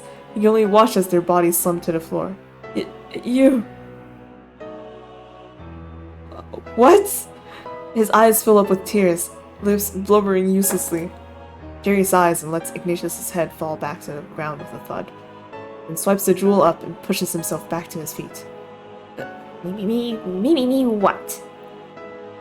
If you're not even gonna speak clearly with me, this relationship is gonna be such a chore. But don't worry, we'll have a long time to get to know each other better. He walks back towards his throne with a snicker, tossing the jewel up and down with each step. Ignatius pulls his hand toward his chest, body curling in on itself. He couldn't do it. Couldn't save them. Couldn't make them happy. Tears leak down his cheeks to pool in his ears. He can't do anything. Happy. What would make him happy? All this time he'd been focused on them. What about him? Shouldn't he deserve happiness too? He closes his eyes. Yes, that's right. What does he want? What would make him happy? At that moment, he feels a warmth inside his chest. The tiniest warmth. Growing up and out of his heart. Warding off the chill and the shakes. Filling him up from the inside out. Yes, that person. That person makes him happy. If only he could hold them. At that moment, the jewel in Jerry's hand begins to glow. It starts a dim glimmer. Oh. Then grows and grows, blossoming into a brilliant amber gleam. Jerry stops with a start. What the? There's a brilliant flash. Then beams of light begin shooting out from the jewel, one after another. Oh my god. They extend all the way through the hall, past the hall, out across the plains, into the sky. More and more and more, until the jewel grows so bright and hot that Jerry can't hold it anymore. With a yelp, he steps back, and it rises up into the air, still spewing more and more light. There's a rumble. Then the world begins to shake around them. Bits of ceiling begin falling to the ground, into the lava, and the platform starts undulating beneath their feet, heaving precariously back and forth. Behind them, the army of rabbits fly into panic. They run left and right, shouting and screaming in their attempt to escape the hall. But through that din, another noise emerges. A saber. It slices through the air, clanging against armor and spear, carving through flesh and fur. And from the roiling something, Gent appears. He ascends the stairs to the throne, stands over Ignatius, shoulders heaving and breath ragged. You stay back. Stay back, I say, said. And smirks. I would burn you alive for what you did, Rabbit. But fortunately for you, I have more important things to attend to. He drops his saber to the ground with a clatter, then kneels down next to Ignatius. Can you move, Iggy? I'm not sure. Gent grimaces, seems to be trying to figure out something in his head. Then finally, takes Ignatius into his arms. You're stronger than you look. And you know, I got a black belt in Taekwondo back in the day. Ignatius smirks, but lets himself rest against Gent's chest all the same. Now then, shall we, as they say, give this place the slip? Please don't ever say that again. Gens turns on his heels with a regal spin, throws a confident grin up into the air, then runs. Down, down, down through the din and the chaos and the smoke they run. Through the still panicking rabbits flying left and right. Through the falling rubble and the leaping flames. Back across the bridge as it begins to twist and turn and buckle. They reach the end just as a giant piece of ceiling breaks off and takes out the hunk of ground in front of them. It leaves a gaping hole in its wake, flames licking up at the cracked edges. The workmanship of this place. My father would never have given this place a permit. Is that really what we should be worried about right now? I'm venting my frustration through pointless and irrational commentary. He spins around, gaze shooting left and right as he searches for another way. But there isn't one. Already the rest of the platform is crumbling around them. And the gap is 5, 10, 20 times too far to leap. Perchance I should have put more thought into this. Even the bridge behind them is gone now. Great heaping chunks of it tumble off to join the molten pot below. They're left stranded on a precariously balanced island in the middle. Why aren't you helping here? What do you expect me to do? I don't know. Come up with something. Do something. Anything. So that we don't... Ignatius can see the glimmer of tears in Gent's eyes. Despite everything, though, Ignatius is calm. Gent. Gent just growls, looks away. Gent! What? It's okay. Remember what Jerry said? If I die, everything gets reset. But I'm supposed to be your prince, Iggy. I'm supposed to save you. You'll always be my prince, Gent. As if on cue, 2 more giant chunks of their platform break off. Their little platform is getting smaller and smaller. Really? Even after we go back? Even after we go back. Gent's lips starts to tremble. Ignatius just smiles, bringing his hand up to Gent's cheek. And I just want you to know, before everything resets, and we forget all this ever happened, that you make me happy, just the way you are. The real you. Now Gent's cheeks are flooded with tears. Keep it together, Gent. Keep it together, Gent. Iggy smirks. You don't need to be perfect all the time. Oh, Iggy. Gent pulls Iggy in close, bringing their lips together.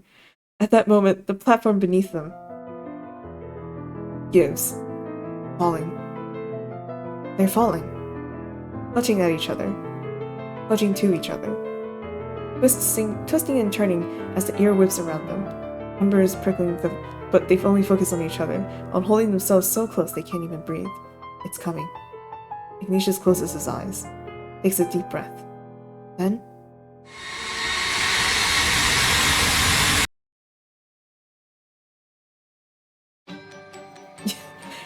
I feel like we slipped into Wonderland halfway through there. Like when we fell down.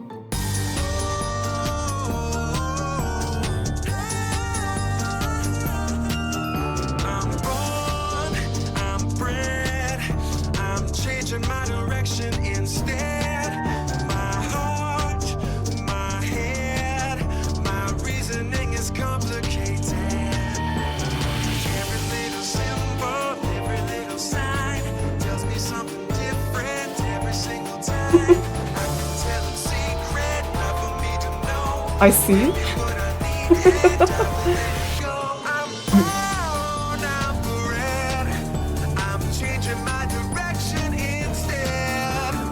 Word could be important to the 5th arc. Yes, either that or like The Rock? But maybe not The Rock. I don't know what other context you could have probably given. Yeah. I wonder.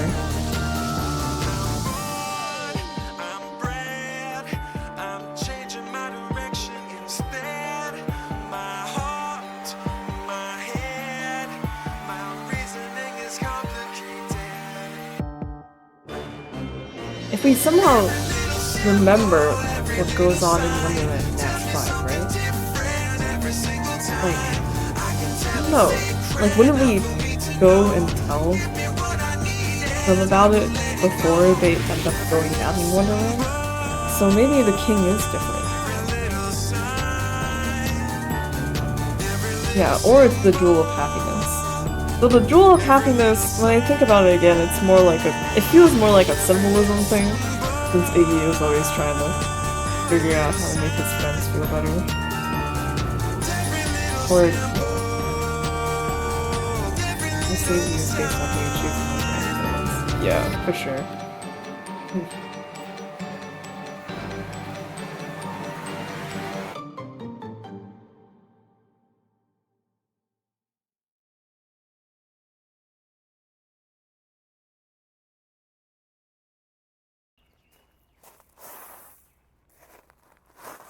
No, it's the trash can! Iggy's awoken to the sound of Miss Darwish rolling her trash bin down the driveway. There must be something stuck on one of the wheels, because with each rotation, the bin lurches upward and smacks heavily against the pavement. Roll, roll, smack. Roll, roll, smack. Welcome back! He sits up in bed, all of a sudden come over with the urge to look out the window. then half trips, half stumbles out of the sheets. She's there, astonished that is, just as he expected she would be. And only a second after he spies her halfway down the driveway. The bottle falls out of the bin.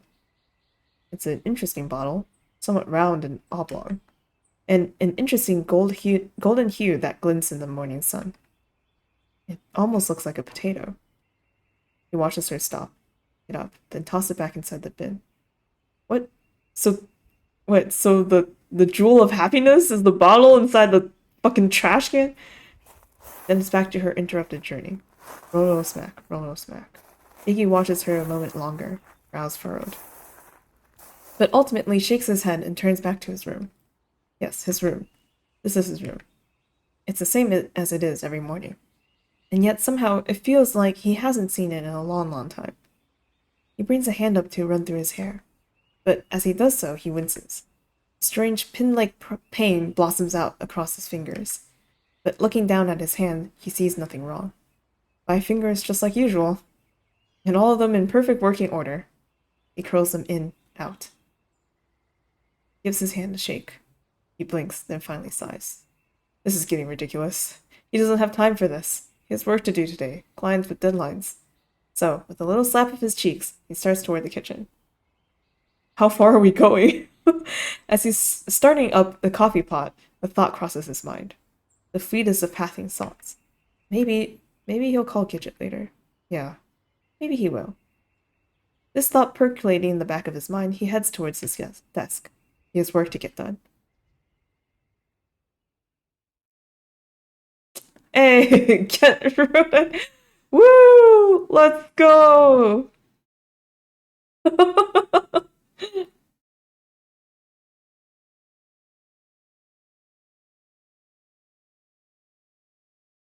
Thank you for the summary, Sword.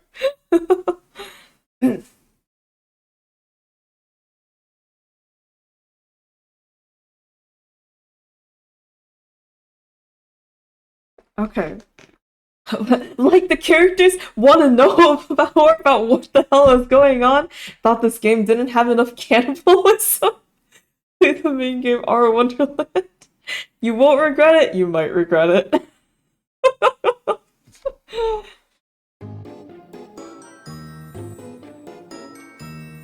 Great. Do we run through again for the other two, or say, fuck it, we ball onto Act 5? I think a lot of people probably regret it. It has the quick skip thing, yeah. I didn't save anything. I do have... Should be autosaves. So like, starting from here, probably. I'm assuming, unless it brings me back to Ghent. But, yeah. Okay, let's see. Oh my god, the sound effects!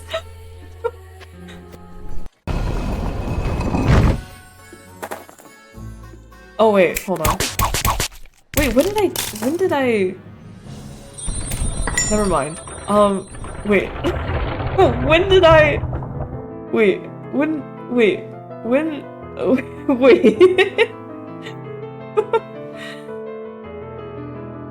Never mind, I think...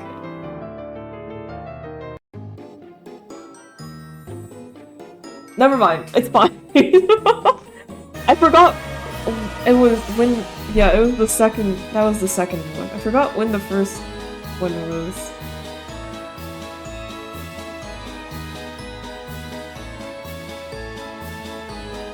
Decisions? I think it's fine. I think we got the context. Because judging from how the story is structured, it's just the ending part that's kind of different, and I guess whoever stays after in the darkness and you get like a hand-holding moment. Otherwise, it feels like everything else is kind of the same. No wait, I think it was in some Bridger cliff. Yeah. So, I think we're okay. For time.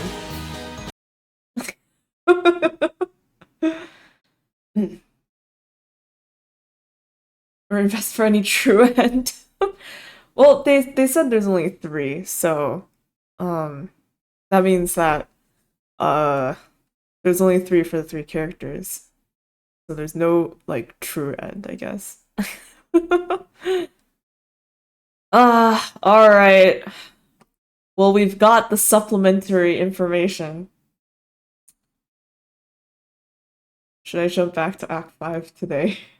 I mean, it's only like 9:30. Maybe they don't know how to count. Maybe they can only count to three, and that's why they couldn't get the four question right. Yes, alright. Um, for the sake of VODs, I'm gonna end this stream and then start another one, but I'll be like right back in like 3 seconds. We make it to Wonderland and call it night. Oh, that's a good idea, actually. Well, it depends on how it goes, but I think it should be enough. That should be a good amount of time. All right. Okay, see you in a bit. Bye.